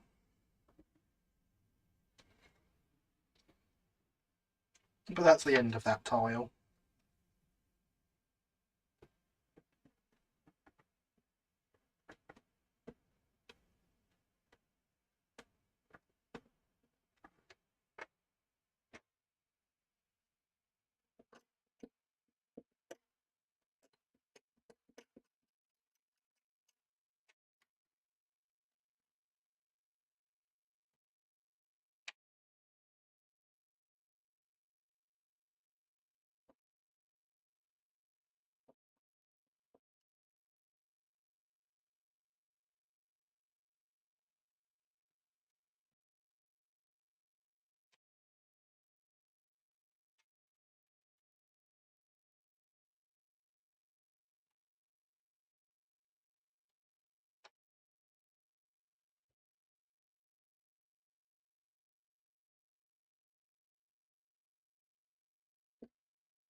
And then one more there.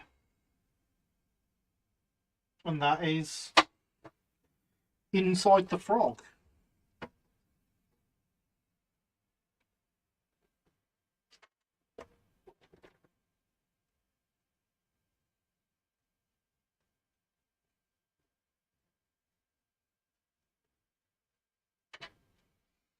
It's good, Alex. What I've done is I've got them sat in the groove in the side of the rail.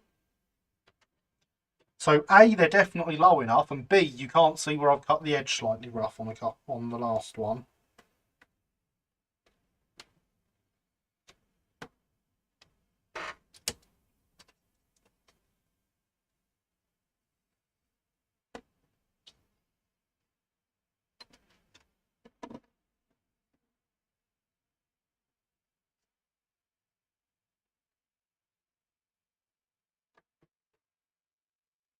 Problem this one I'm sliding in now has got is fish plates. No, I'll definitely go with a full size one now.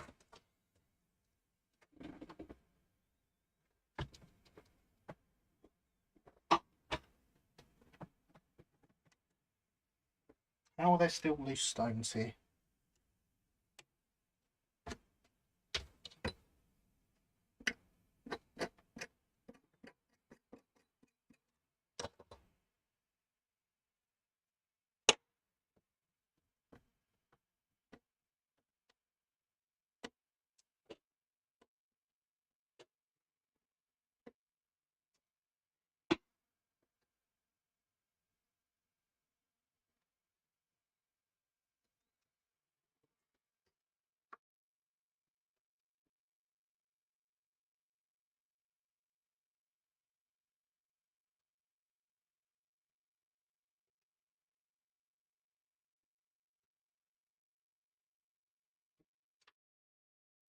A lovely fit, thank you, Lily. As I say, I cheated. But if this one goes in nicely, and it does, then that should mean we are free to use a full tile next. There we go.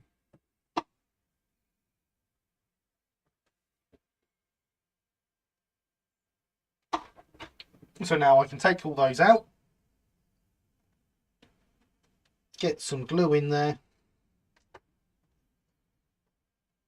and run them all the way down.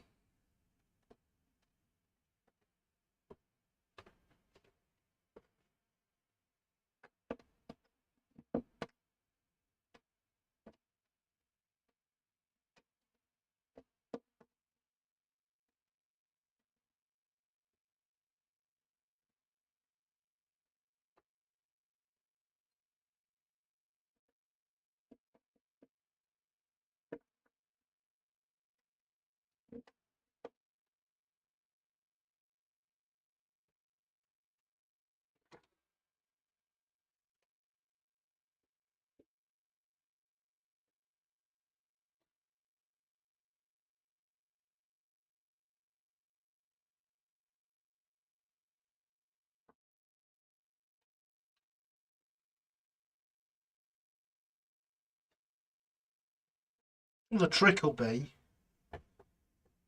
getting the other side lined up that well when I'm cutting against the rail and another tile.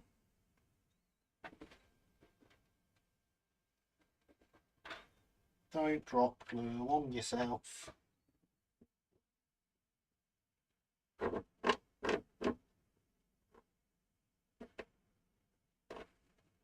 So what I need here is like one of the deluxe materials glue and glaze bottle type things filled with PVA, so that I glue and glaze is essentially PVA, but you know, cheap PVA.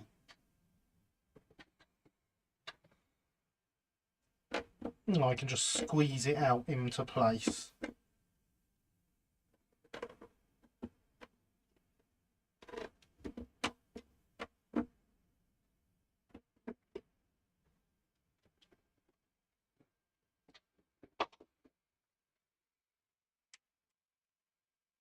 So now the trick's going to be getting all them back in there nicely.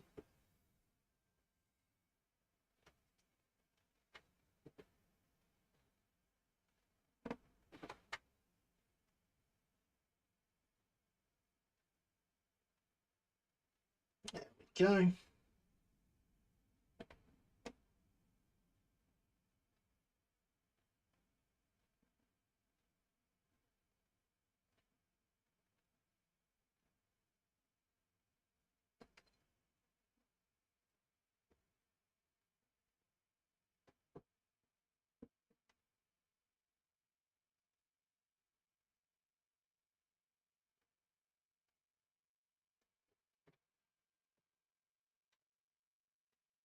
This is the last of the cut ones.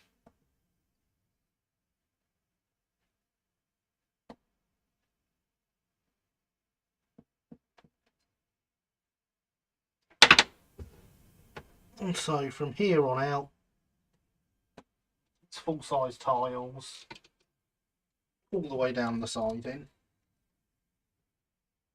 Well, till we get to the buffers. At which point the small ones can come back out to go round the buffers, as we discovered they are the ideal size for that.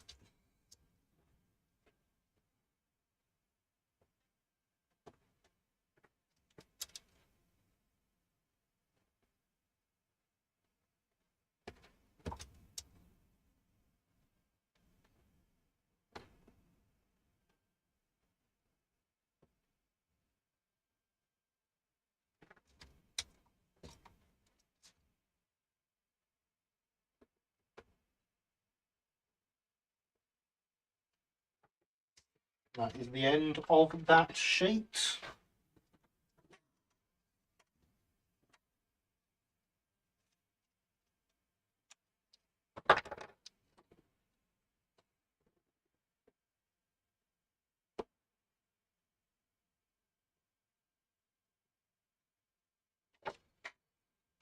And so another sheet and another load of slabs.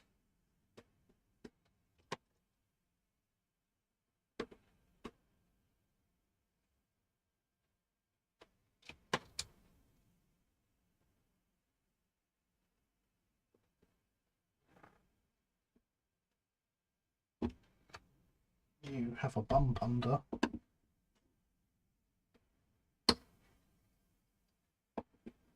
Oh, you're a blooming wire.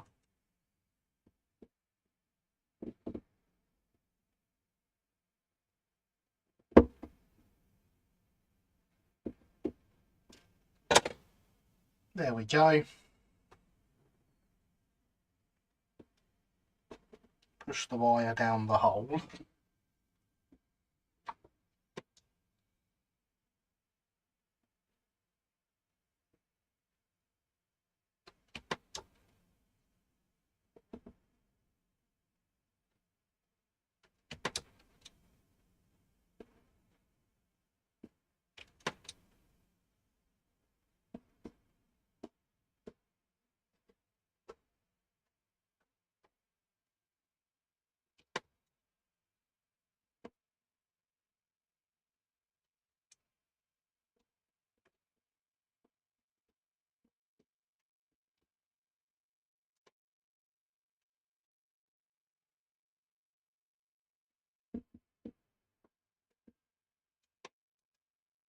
So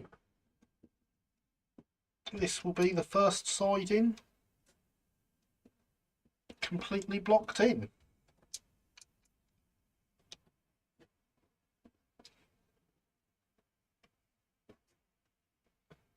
And this next one's going to want a section cutting out of it.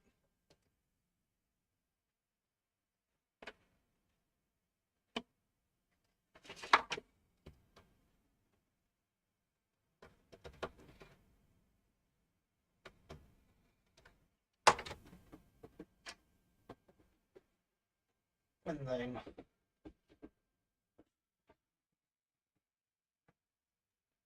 we can put the glue the rest of the way along.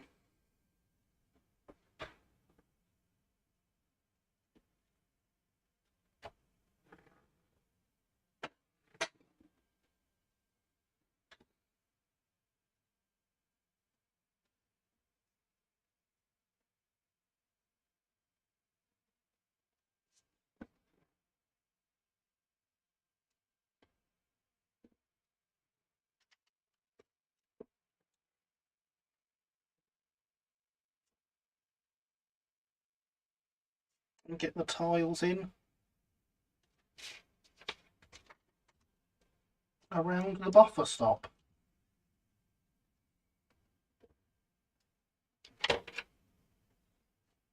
Should stop calling them tiles really, shouldn't I? They're slabs. They just look like tiles when they're so small.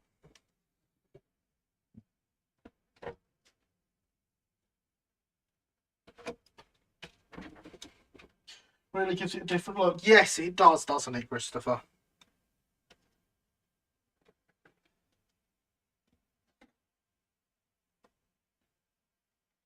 And now that we have some inlaid track,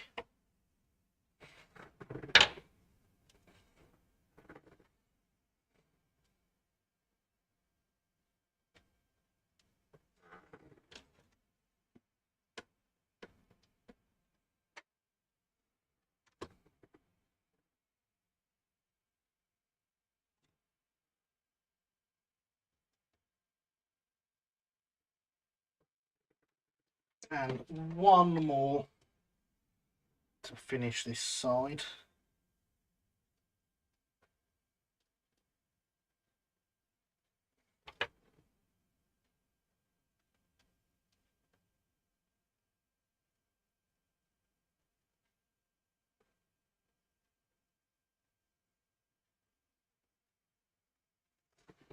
And there we are. So it must be time to get that out of there. Okay.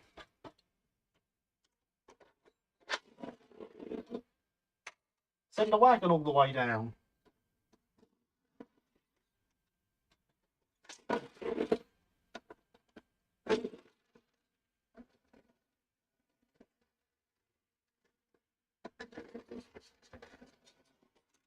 And it runs absolutely fine.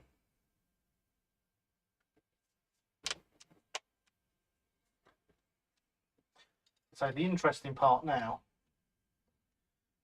is going to be getting a feel as good here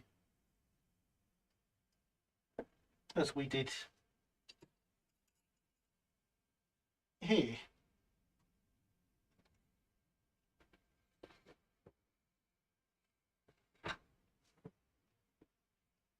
But we shall try our best.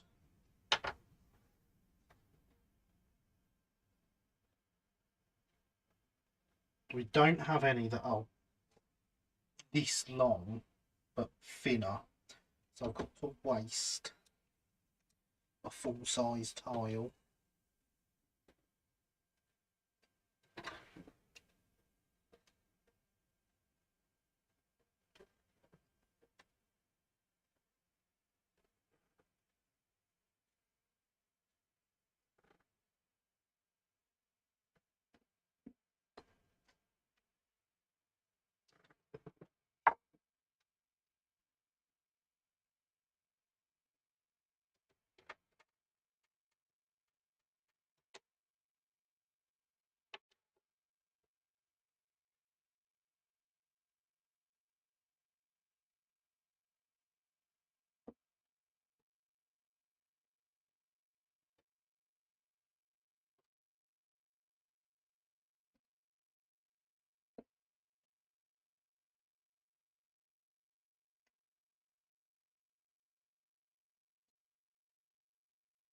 You know, it's not perfect, but that will do.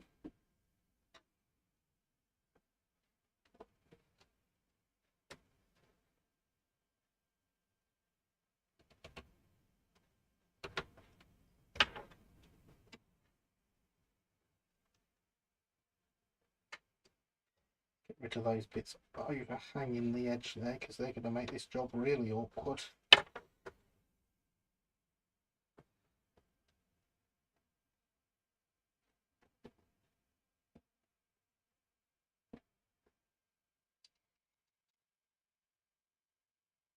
I don't think they look terrible.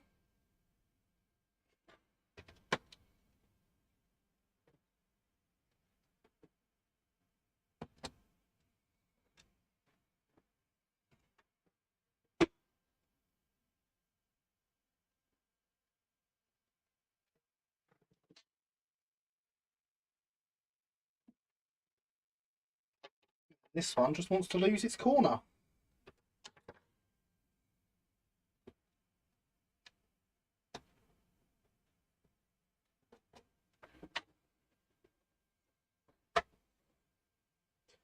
It's the thing with seeing it work like this. This is literally the only time you'll be looking at this closely. The rest of the time, just be part of the scene. Very true. Very true indeed. So these three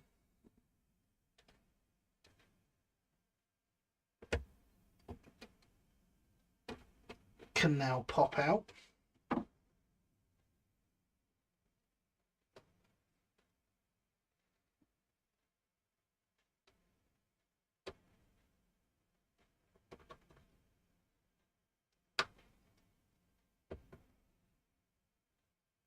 Clean up the edge on that one slightly.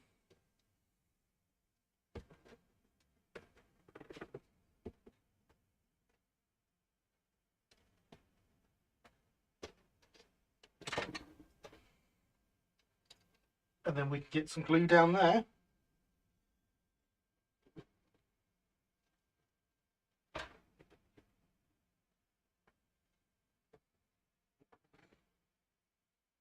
And then that'll be this middle section nicely covered.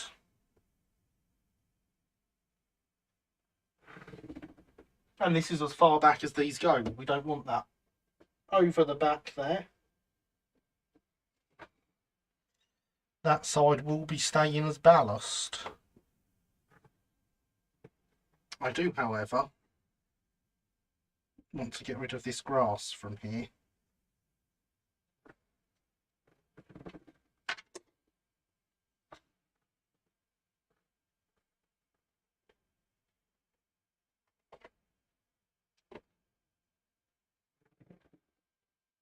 There's a pumpkin video. It's been a while. Excellent. I believe it's going out somewhere soon.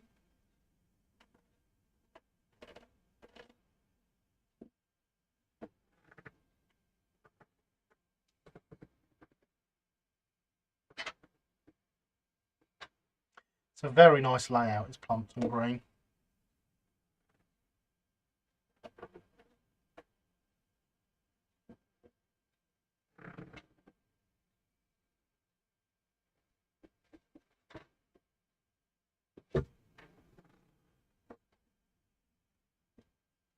Operated like a real railway, you know.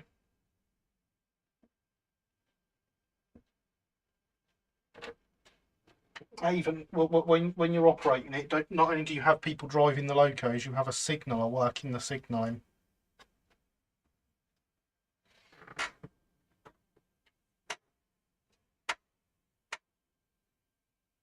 And the points on the fully interlocked lever frame.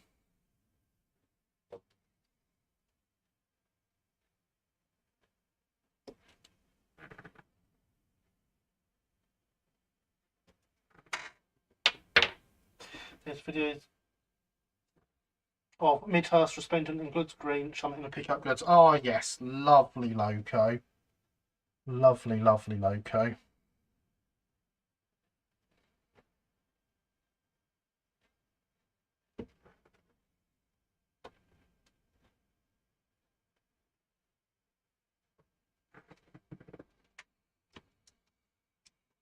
And the signaller sends and receives orders via the bells.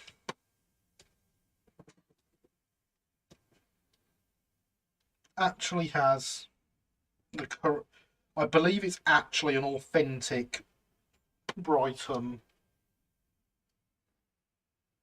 block signalling machine as well that does his bells. Everything transmitted via bell code, which I'm sure when you're the layout next door gets quite annoying over a weekend.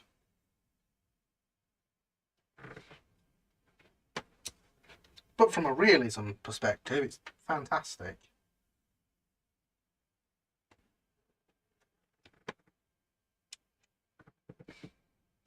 Dude, I do like the fact that it shows signal operation videos as well. It's great, isn't it?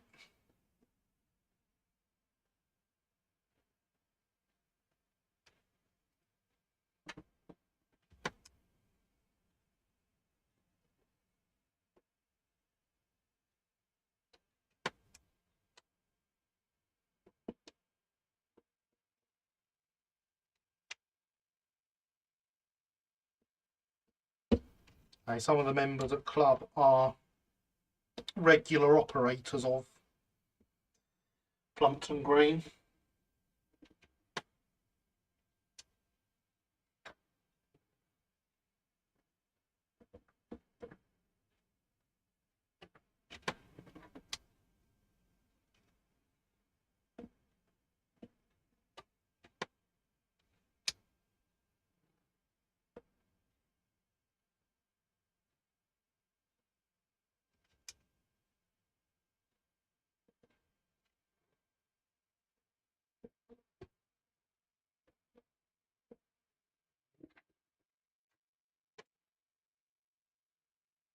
There we go. Look, the layout's taking on a whole new look. Don't drop a tile on the floor. We want that. Every tile is important.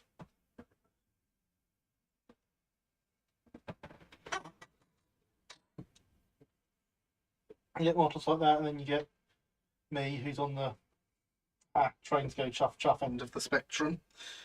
I mean, that they do.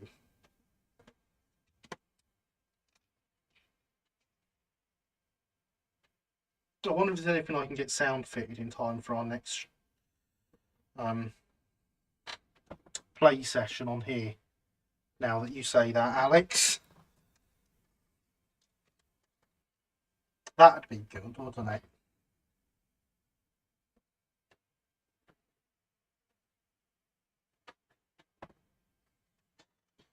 Live stream with trains that do actually go chuff chuff.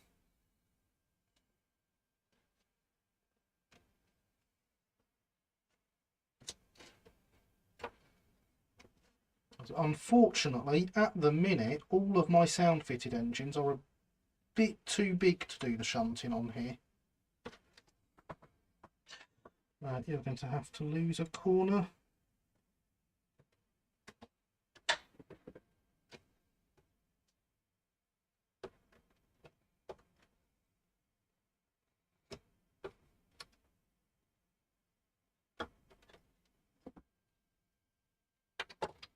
What about that sound fitted Terrier? I mean, I'm going to be sound fitting a Terrier at some point, so it's the obvious one to go for.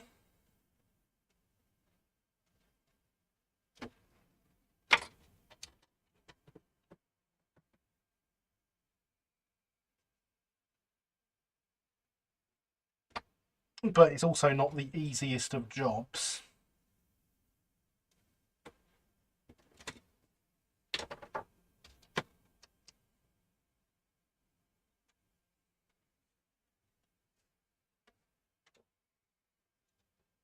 But yeah, Terrier sound fitted shunting on here would make a great live stream, I reckon.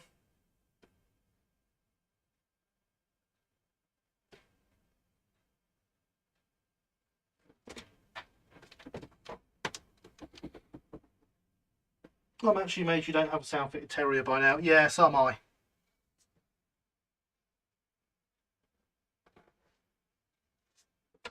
The problem is, I had so long where none of my layouts ran properly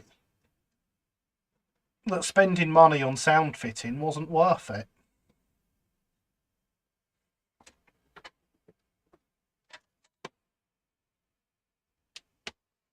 Now we want about half a small one to fill in at the end there.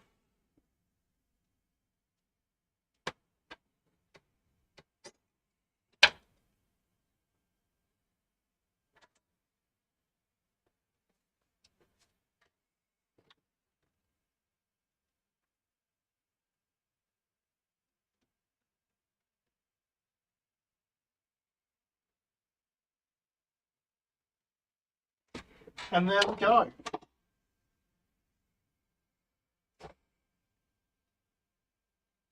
Sound fitted packet. Again, that is a plan for some point. It will be even harder than a Terrier, I expect. Schumann, your modern Terriers would be the easier ones to fit. I would expect so. I'm pretty sure they've been designed with it in mind.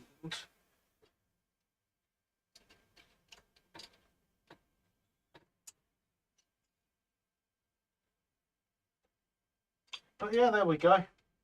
That is everywhere that needs tiles fitting that is currently on screen fitted.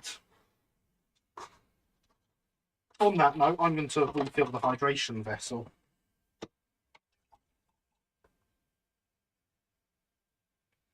And then I'm going to flick the points over and we're going to roll a wagon down that siding.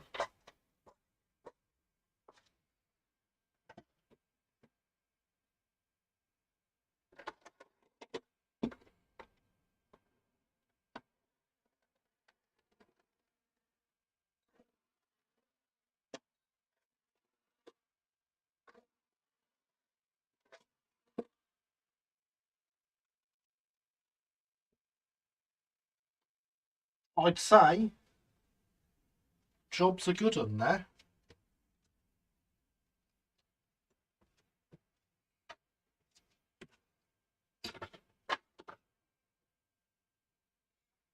Hydration is important, everyone.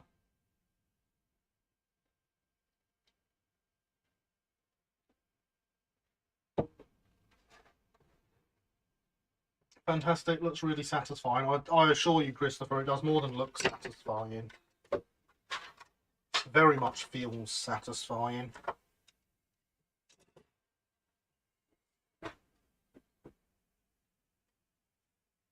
Now, if I line that up there,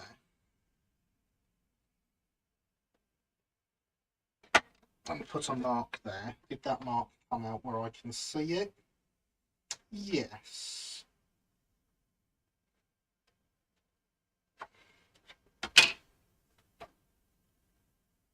Where's my metal rule? I saw that earlier. When I was looking for my ruler earlier, I saw my steel rule. And now I can't. Typical. That's not long enough. You probably are, though. And you're sticky.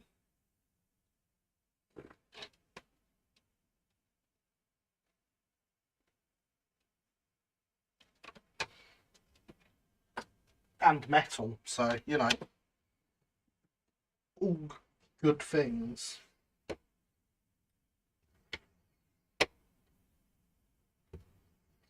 Now, you will notice from when I held it up there,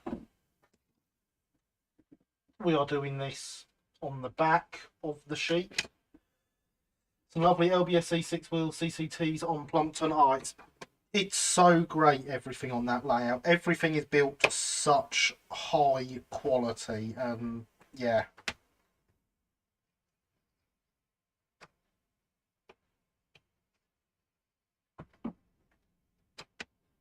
You should never base a model off a model, but if you were gonna,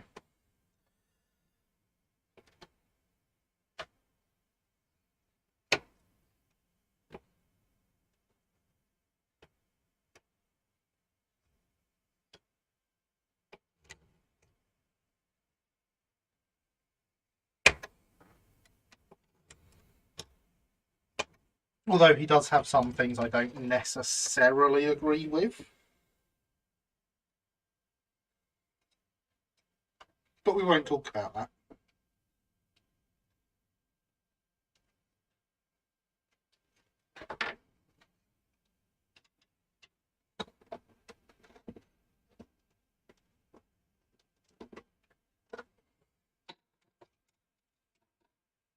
Cobble!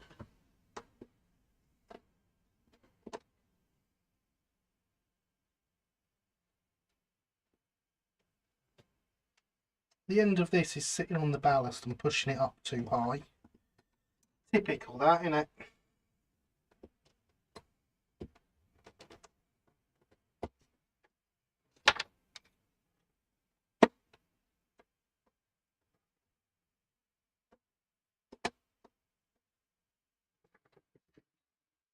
Cobble. Well, no, that is 100% perfect and going to please everyone. Very true.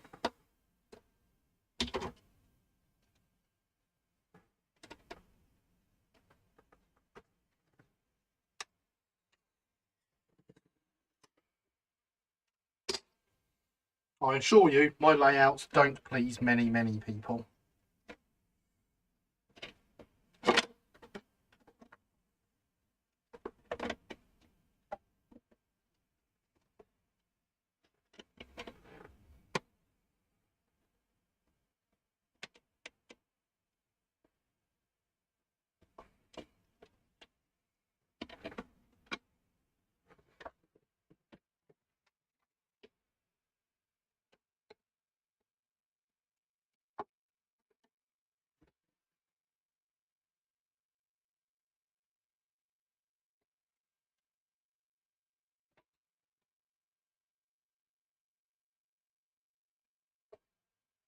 You would not believe how overjoyed I will be if I get this cut right after having to eyeball that from the air.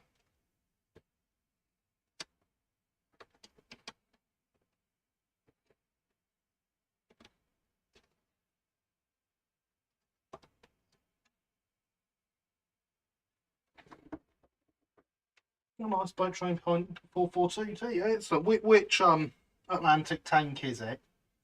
They please you, and that's all that matters. Well, I quite agree.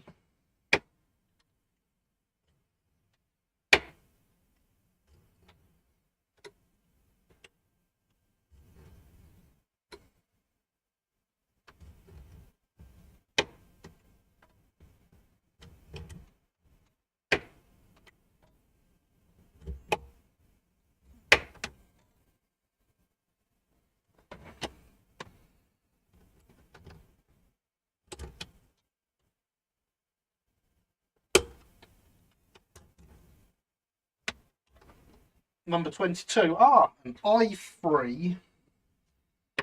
Very nice.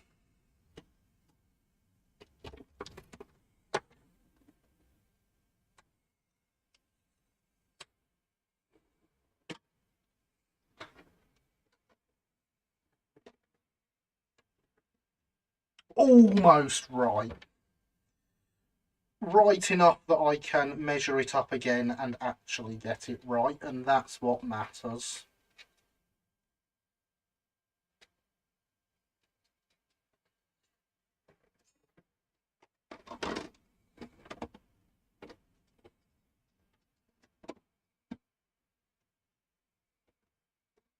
Probably actually better to cut off from this side for lining up with this piece of cobble.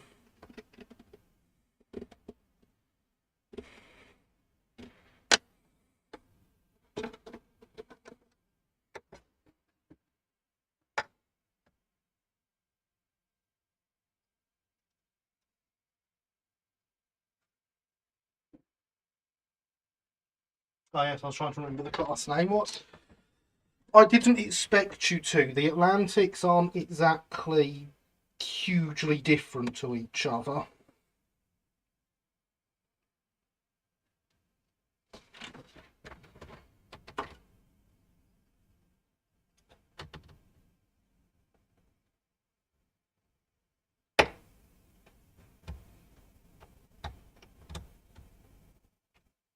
The I3s are the best ones. They're the only properly successful ones of the Atlantics.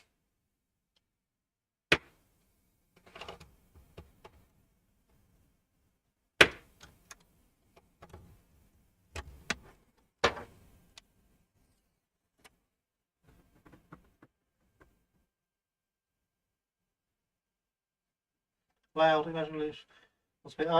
I do apologise for whatever it was I did that was loud. I will try not to do it again.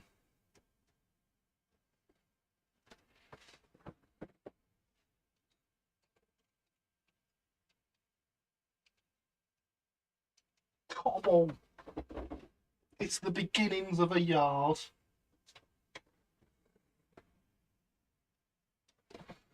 But I imagine gluing each cobblestone individually would be reasonably simple.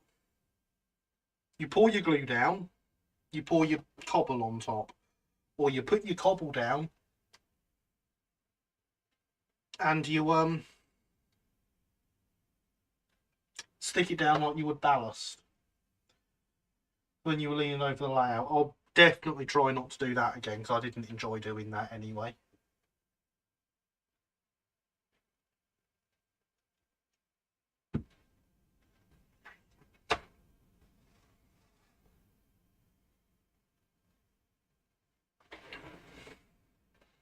But yeah, once these are stuck down, we will definitely need a little bit of filler in here. I might actually see if I can adjust the angle on that. Now, I had my big file earlier, I used it, there it is.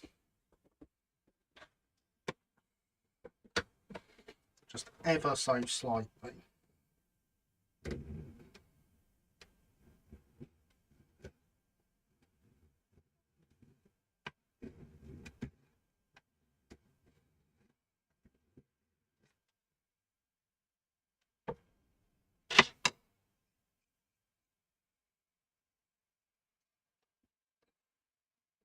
A bit of filler loosely, oh that's much better. A bit of filler loosely applied,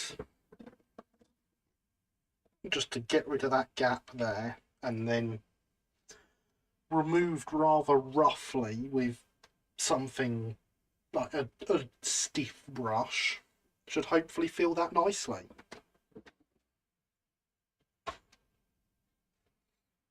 This is going to be the most awkward bit to do.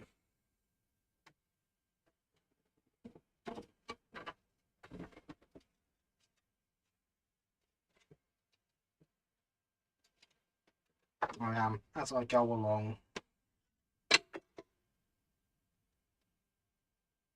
just gently removing the bits that they put on the ends of these to apparently help them link together better.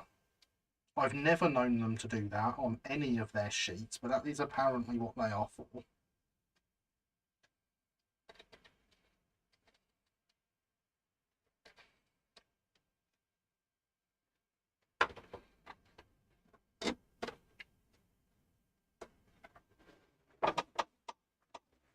But yeah, we're feeling a lot more quarry-like.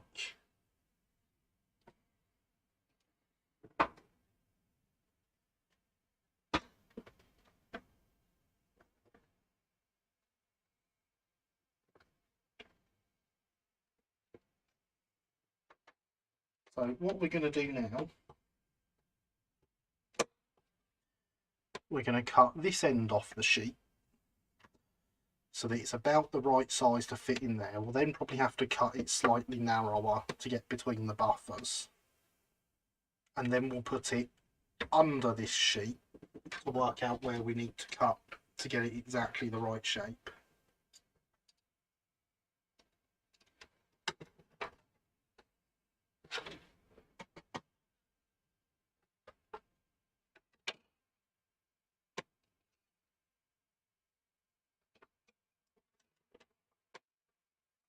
At least that's the plan. All you need then is Corey Huntsley. Well, they're a bit small for this layout, although I do really want one.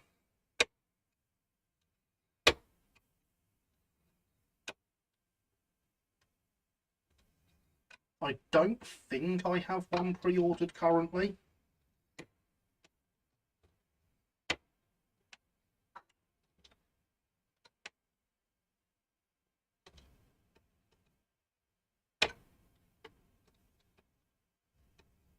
But I do definitely want one. A little bit more, it's nearly there.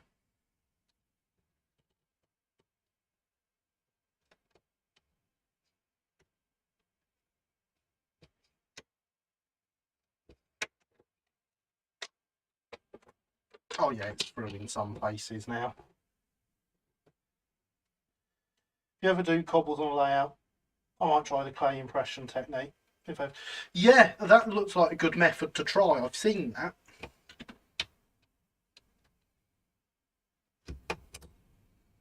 It does look really good, and of course it means you get no join lines like you do in these sheets. Put one on a transporter wagon. Yeah, but there's no need for one to be transported up here. Might be very worth doing it. I see them being.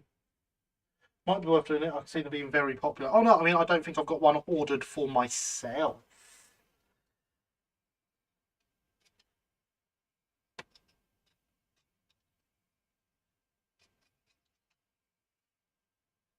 I know for a fact the shop doesn't. We never sell any narrow gauge.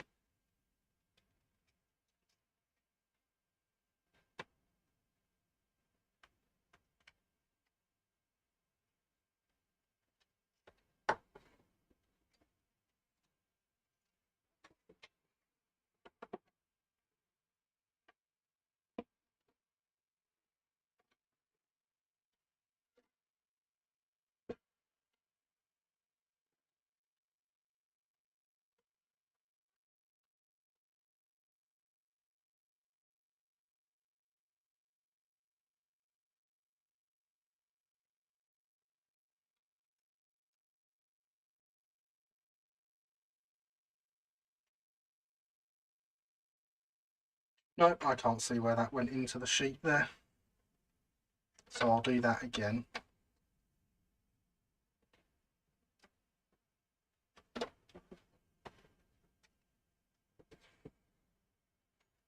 Aha, I can see it this time.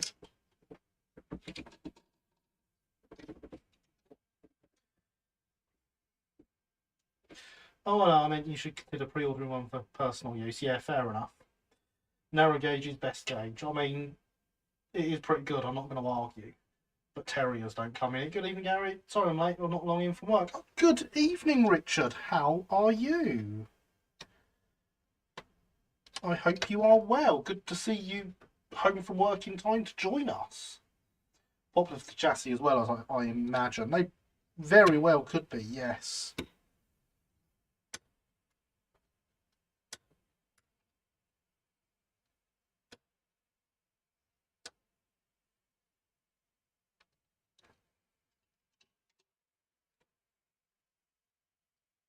Very well, but I'm glad to be home. I bet you are.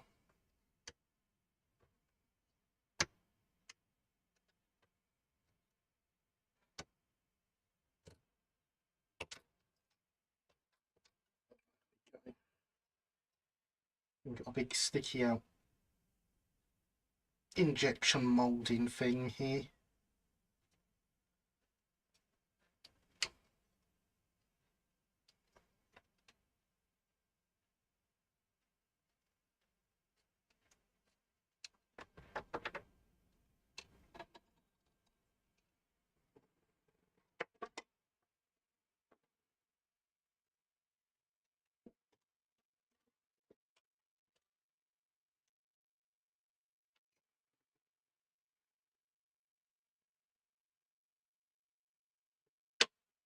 Let's lose this top corner before we do that final bit of measuring.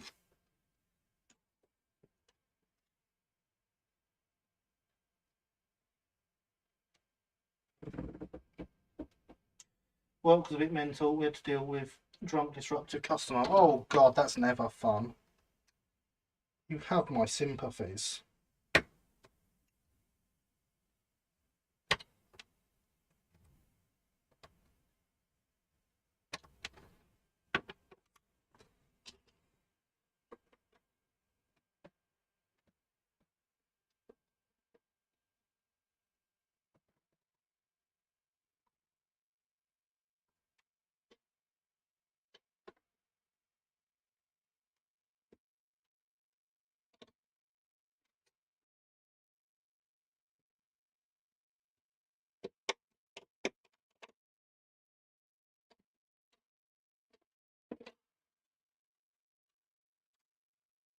Now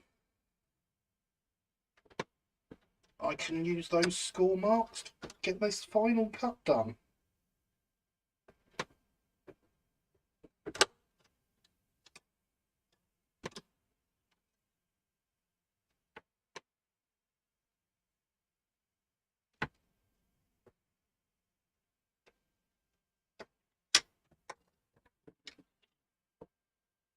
making a station, Gary. We are working on the yard for the quarry. So we've put lots of static grass down, which is still a bit everywhere. We've put lots of mount boards down to bring the scenic level up. And now we are infilling with cobble.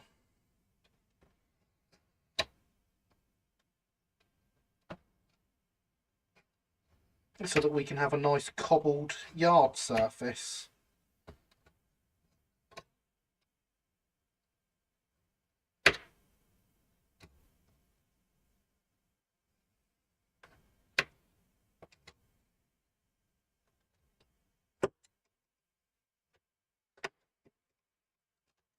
I have electrocuted myself several times, which everyone has thoroughly enjoyed, obviously.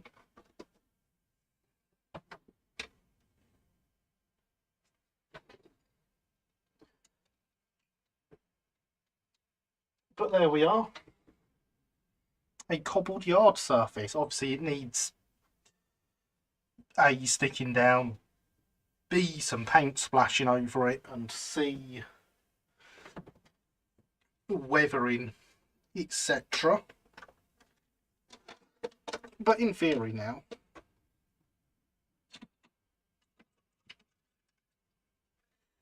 we can roll some wagons in behind it, including a very, very important beer wagon.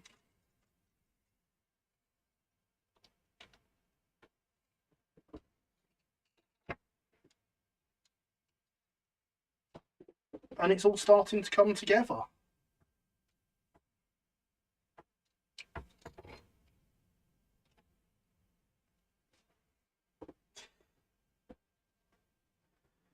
It's only a couple of shocks away from becoming a super villain. True, you know. I will be Hydration Man, because hydration is important. You don't want to know what I'll be doing with my superpowers.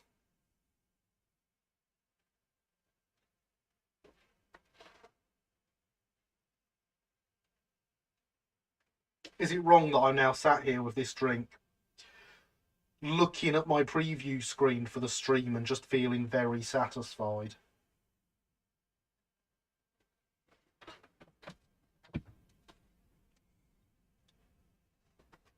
Also, the amount of bow there is on the camera edges. I never realised this camera was that bad. That's a straight track.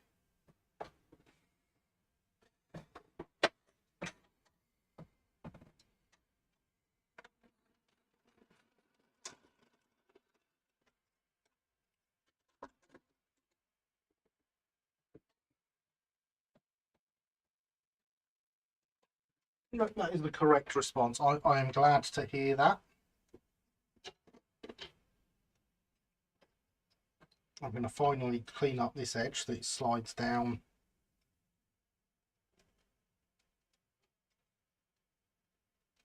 properly.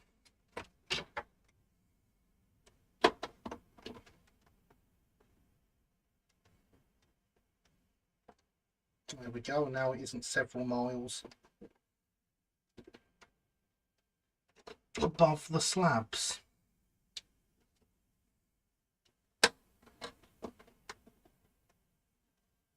That's what we like.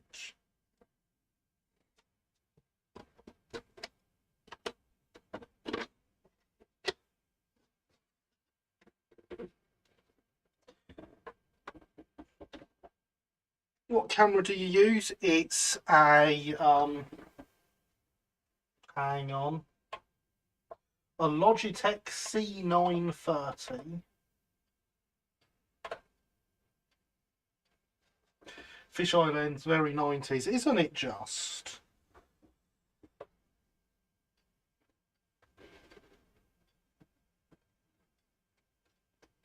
Right, I guess I can open this glue again now.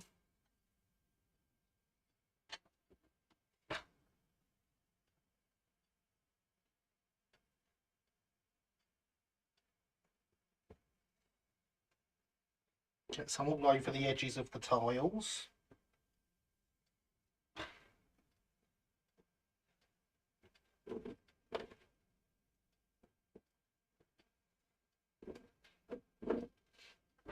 And all over our car. Is that a webcam or a proper camera? I mean, technically it's a webcam, but it's designed for streaming. Probably more as a looking at your face whilst you game thing.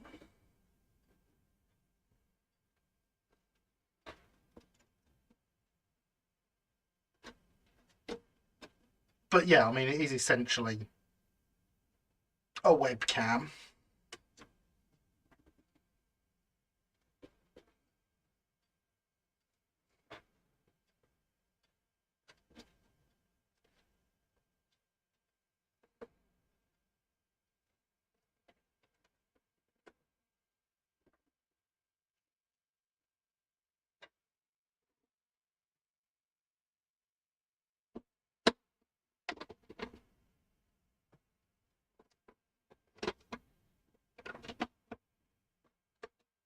This is the sort of job that, again, I would use super glue for normally.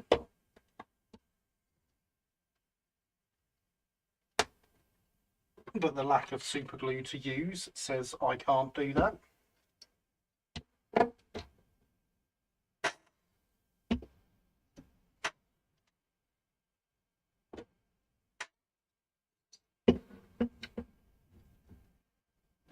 So there we are, now they can dry. For a stream like this, rather than what Jenny does, it's more enjoyable stream. Nice to see some work getting done. Thank you. I enjoy my live streams much more than I enjoy Jenny's live streams, but that's because I'm the one doing them.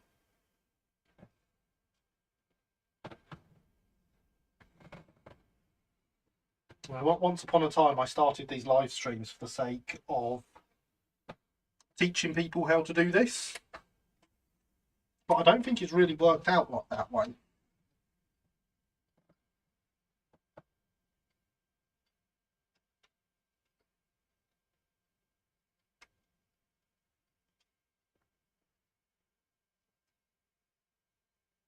But that was the original reason.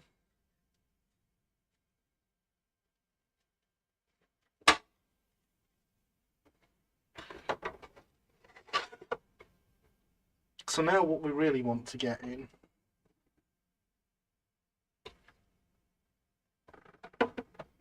we want to lose about 1 stone's worth here.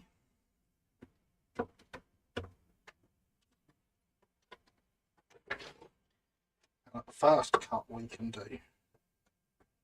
No, we want to do that one afterwards.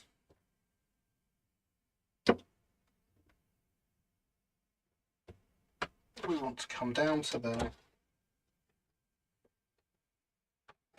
from about there.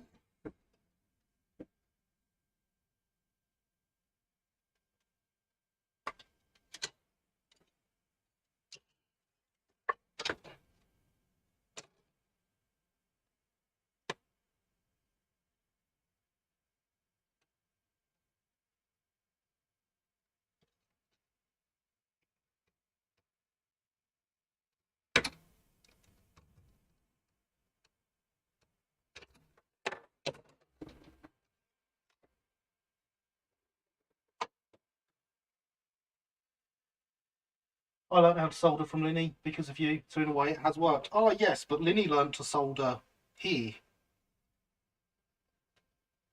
not from the live stream. But yes, it is good that people have learnt stuff from me. That's what I really like. There we go, look at that, nicely fits there now.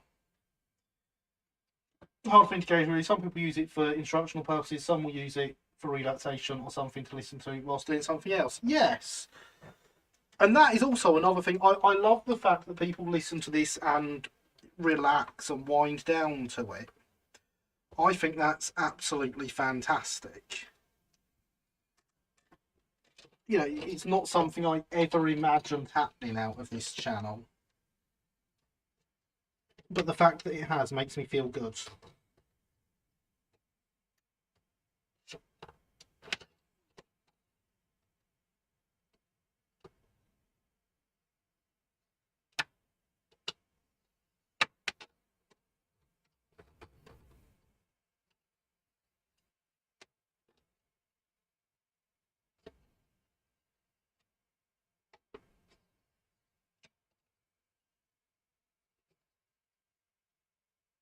Because of course the original idea of Let's Build was it was genuinely going to be a limited thing.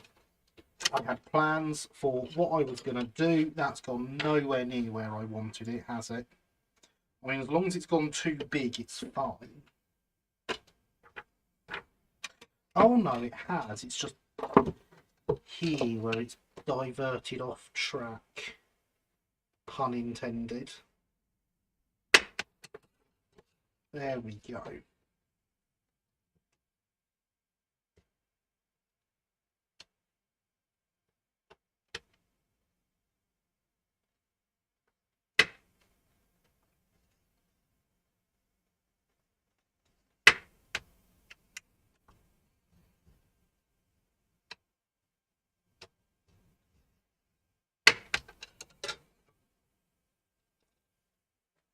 Stream is also great to model to, which is another excellent use of it. Not working on Sunday early, tried to do some modelling while watching the stream. We have people in chat modelling tonight. Yeah, so let's go over everything we're doing again before we close out for Richard. Fairly well known fact these days, live streams are very much a second monitor type thing. Often they are more like podcasts than streams. Well, yes, very true. Very true. But yeah, the original plan for Let's Build was, for those that don't know, a series of 20-minute long instructional videos that would go over the basics of modelling, building up to like building white metal kits, building brass kits, carriages, locos, all that sort of thing,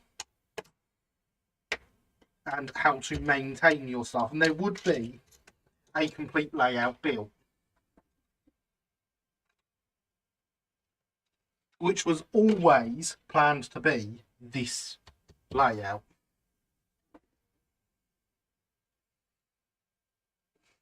Becomes like a model club in my mind because we were all modelling together. Yeah, it does. Because my first live stream, that sign, it wasn't up there for the first, but it was up there for the second one. That sign, which has sat over there now ever since episode 1, because the first one was episode 0. So it sat there for a blooming long time, and it's good to see it, you know, happening. How goes Oak Hill Mark 2? Still waiting track. Mark 2 will get built once I have all the track I wanted. The fact I can play with this layout means I'm in no rush to get Mark 2 built. So I'm waiting on good track from Pico.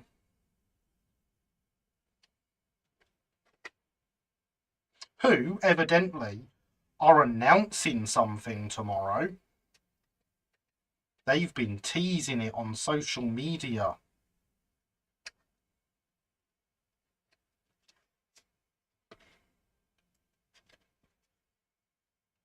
So if you want to speculate about that, go ahead.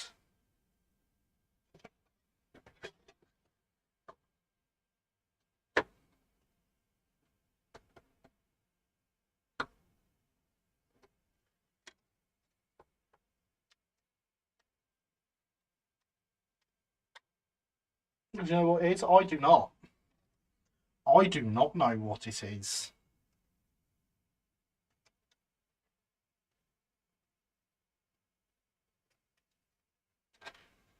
Which is a shame.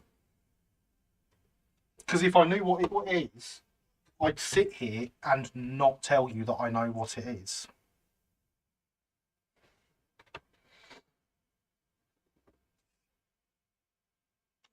Yes, true. So do you know, narrow gauge thing is my guess. I mean, it could well be. Maybe they're going to announce that they're dropping making track. They're dropping bullhead track just because they know I'm waiting for it. That's what it will be. They'll be like, we've seen Gary waiting for this track, so we've decided we're not making it anymore.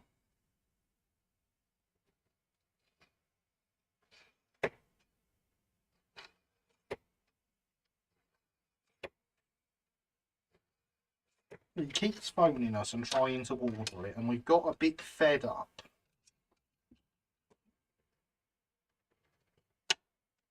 That went well.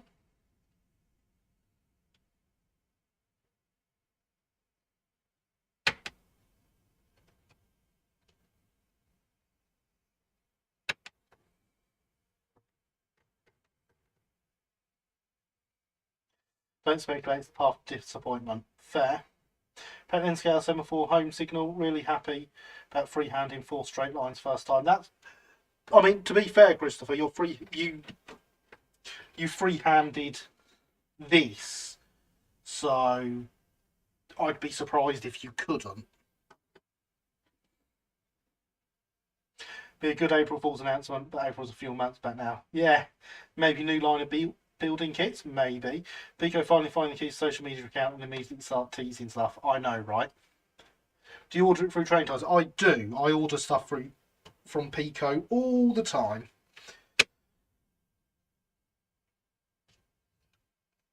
I get on well with Pico.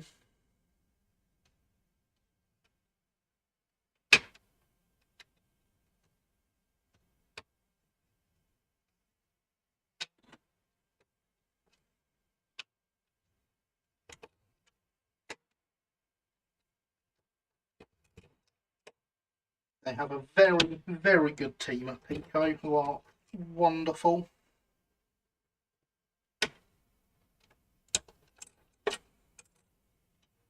And you should all spend lots of money with them. Let me say for your confidence. Well, the evidence is right there.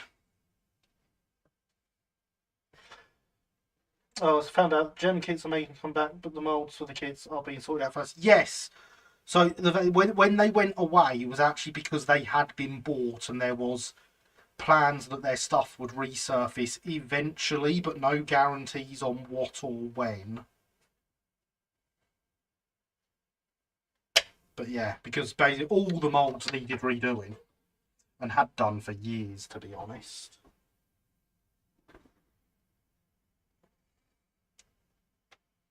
Pico's and Model Shop's bread and butter. Get more deliveries from them than basically anyone else. Very true. Metcalf probably came second for us. Metcalf is definitely up there. Yeah, Metcalf's definitely up there. Apart from their ordering system. Maybe they're giving their staff pens. Yeah, their ordering system is a bit dated. But as a company, they're wonderful. And at the same time, the fact that their ordering system is dated means I phone them more often and speak to their staff more than I speak to other people. I don't know GaugeMaster very well because I order their stuff through their website. So maybe their antiquated ordering system is good.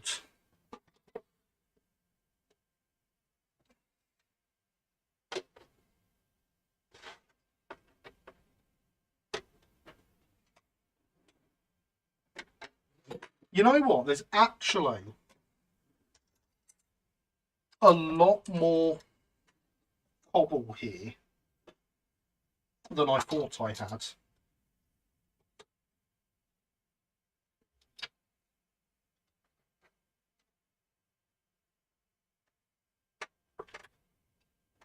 So I can stretch all that way.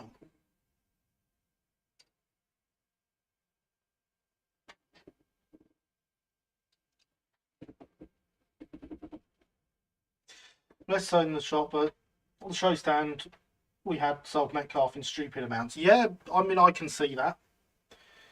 Going forward with technology, they're getting typewriters.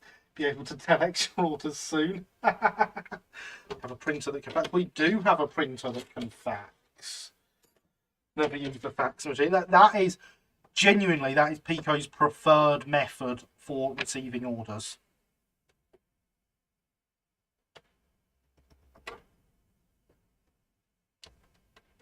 Is the fax machine.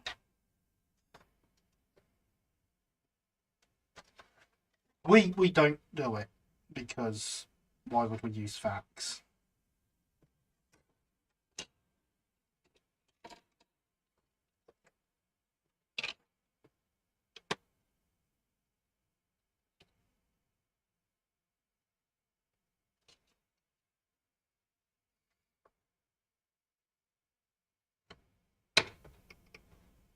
that was genuinely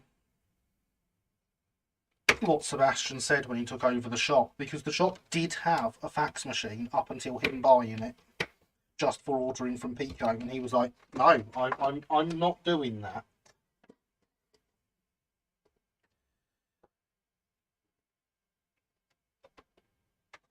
How goes 3D printing at the shop? The 3D printing goes well.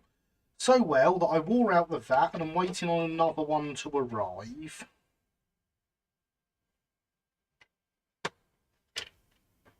Which has been slightly irritating.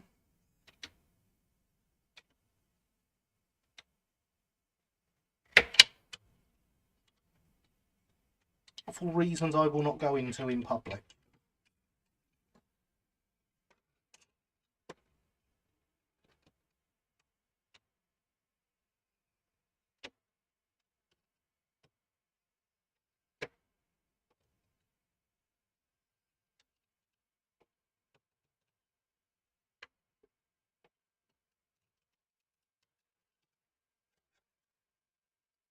People that need to know why it's irritating know why it's irritating.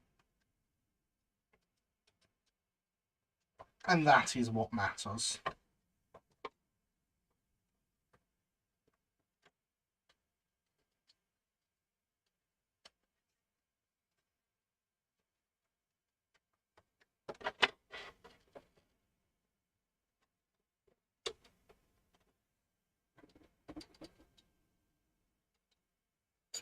Good business move by the sounds of it. Oh, definitely. How much 3D printing again? £3 an hour for print time, I think. Something like that.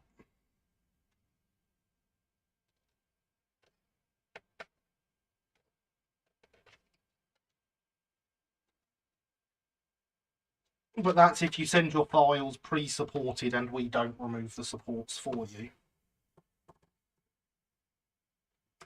If you want us to add supports and remove them, that costs extra.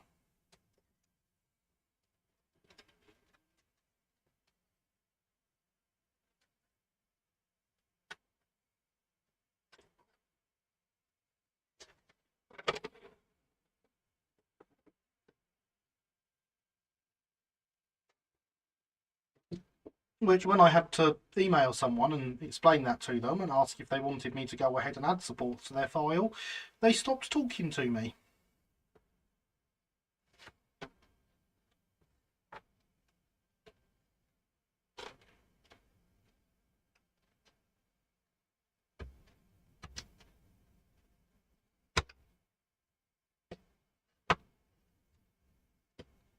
Which I suppose is technically a perfectly valid way of saying no thanks.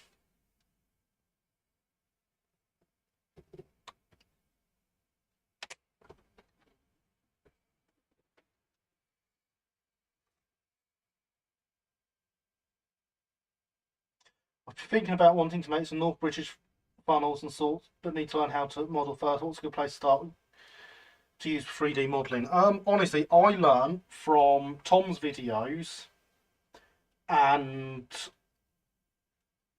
Linny. So, yeah. Is it limited to model rail stuff or any modelling parts? Anything that will fit on our printer.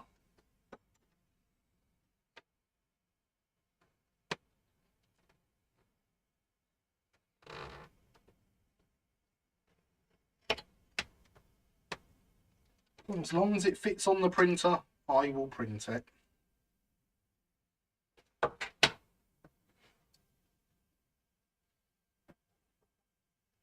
Very recent. Yeah, I thought so, but you know, that's people for you these days, isn't it?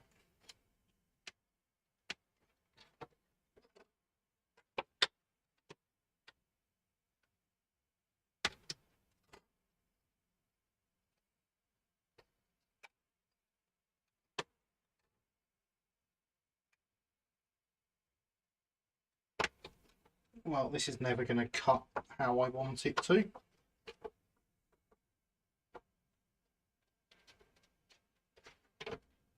I think my best bet with this bit might be to get it stuck down and run the knife along it, honestly. But look at how much we've got covered.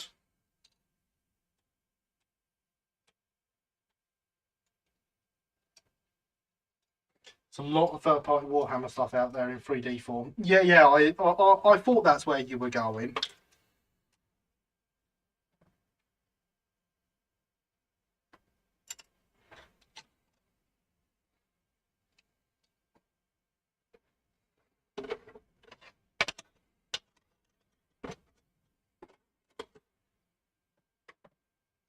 So it is 2 minutes to midnight. Let's quickly slap some glue down, shall we?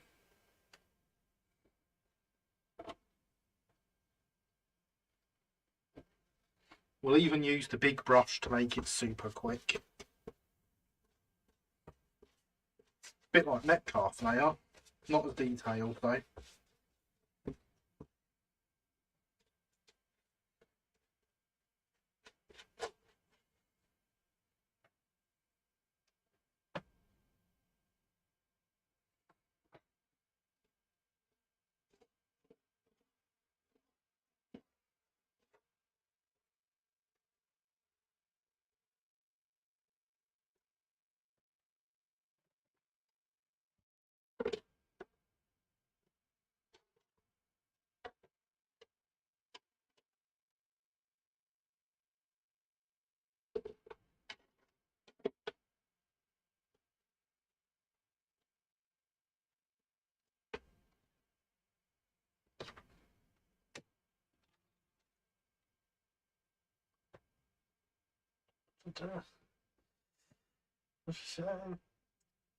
It costs what it costs, nothing to with being ridiculous. Get good Gary bot. You keep botting along.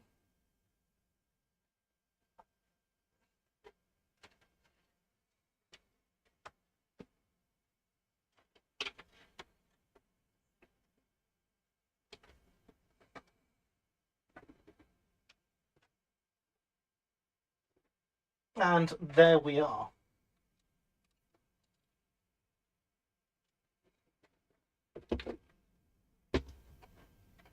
If we pop those off there.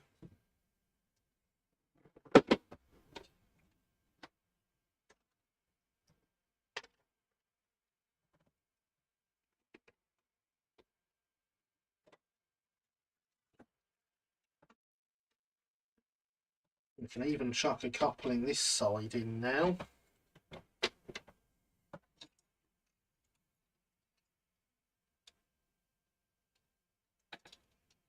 And there we are. At 1 minute past midnight. I feel like the Muppet song will be perfect to describe the bot. Oh. So yeah, I am very happy right now. I think we've made fantastic progress for a night that, especially for a night that started as terribly as it did.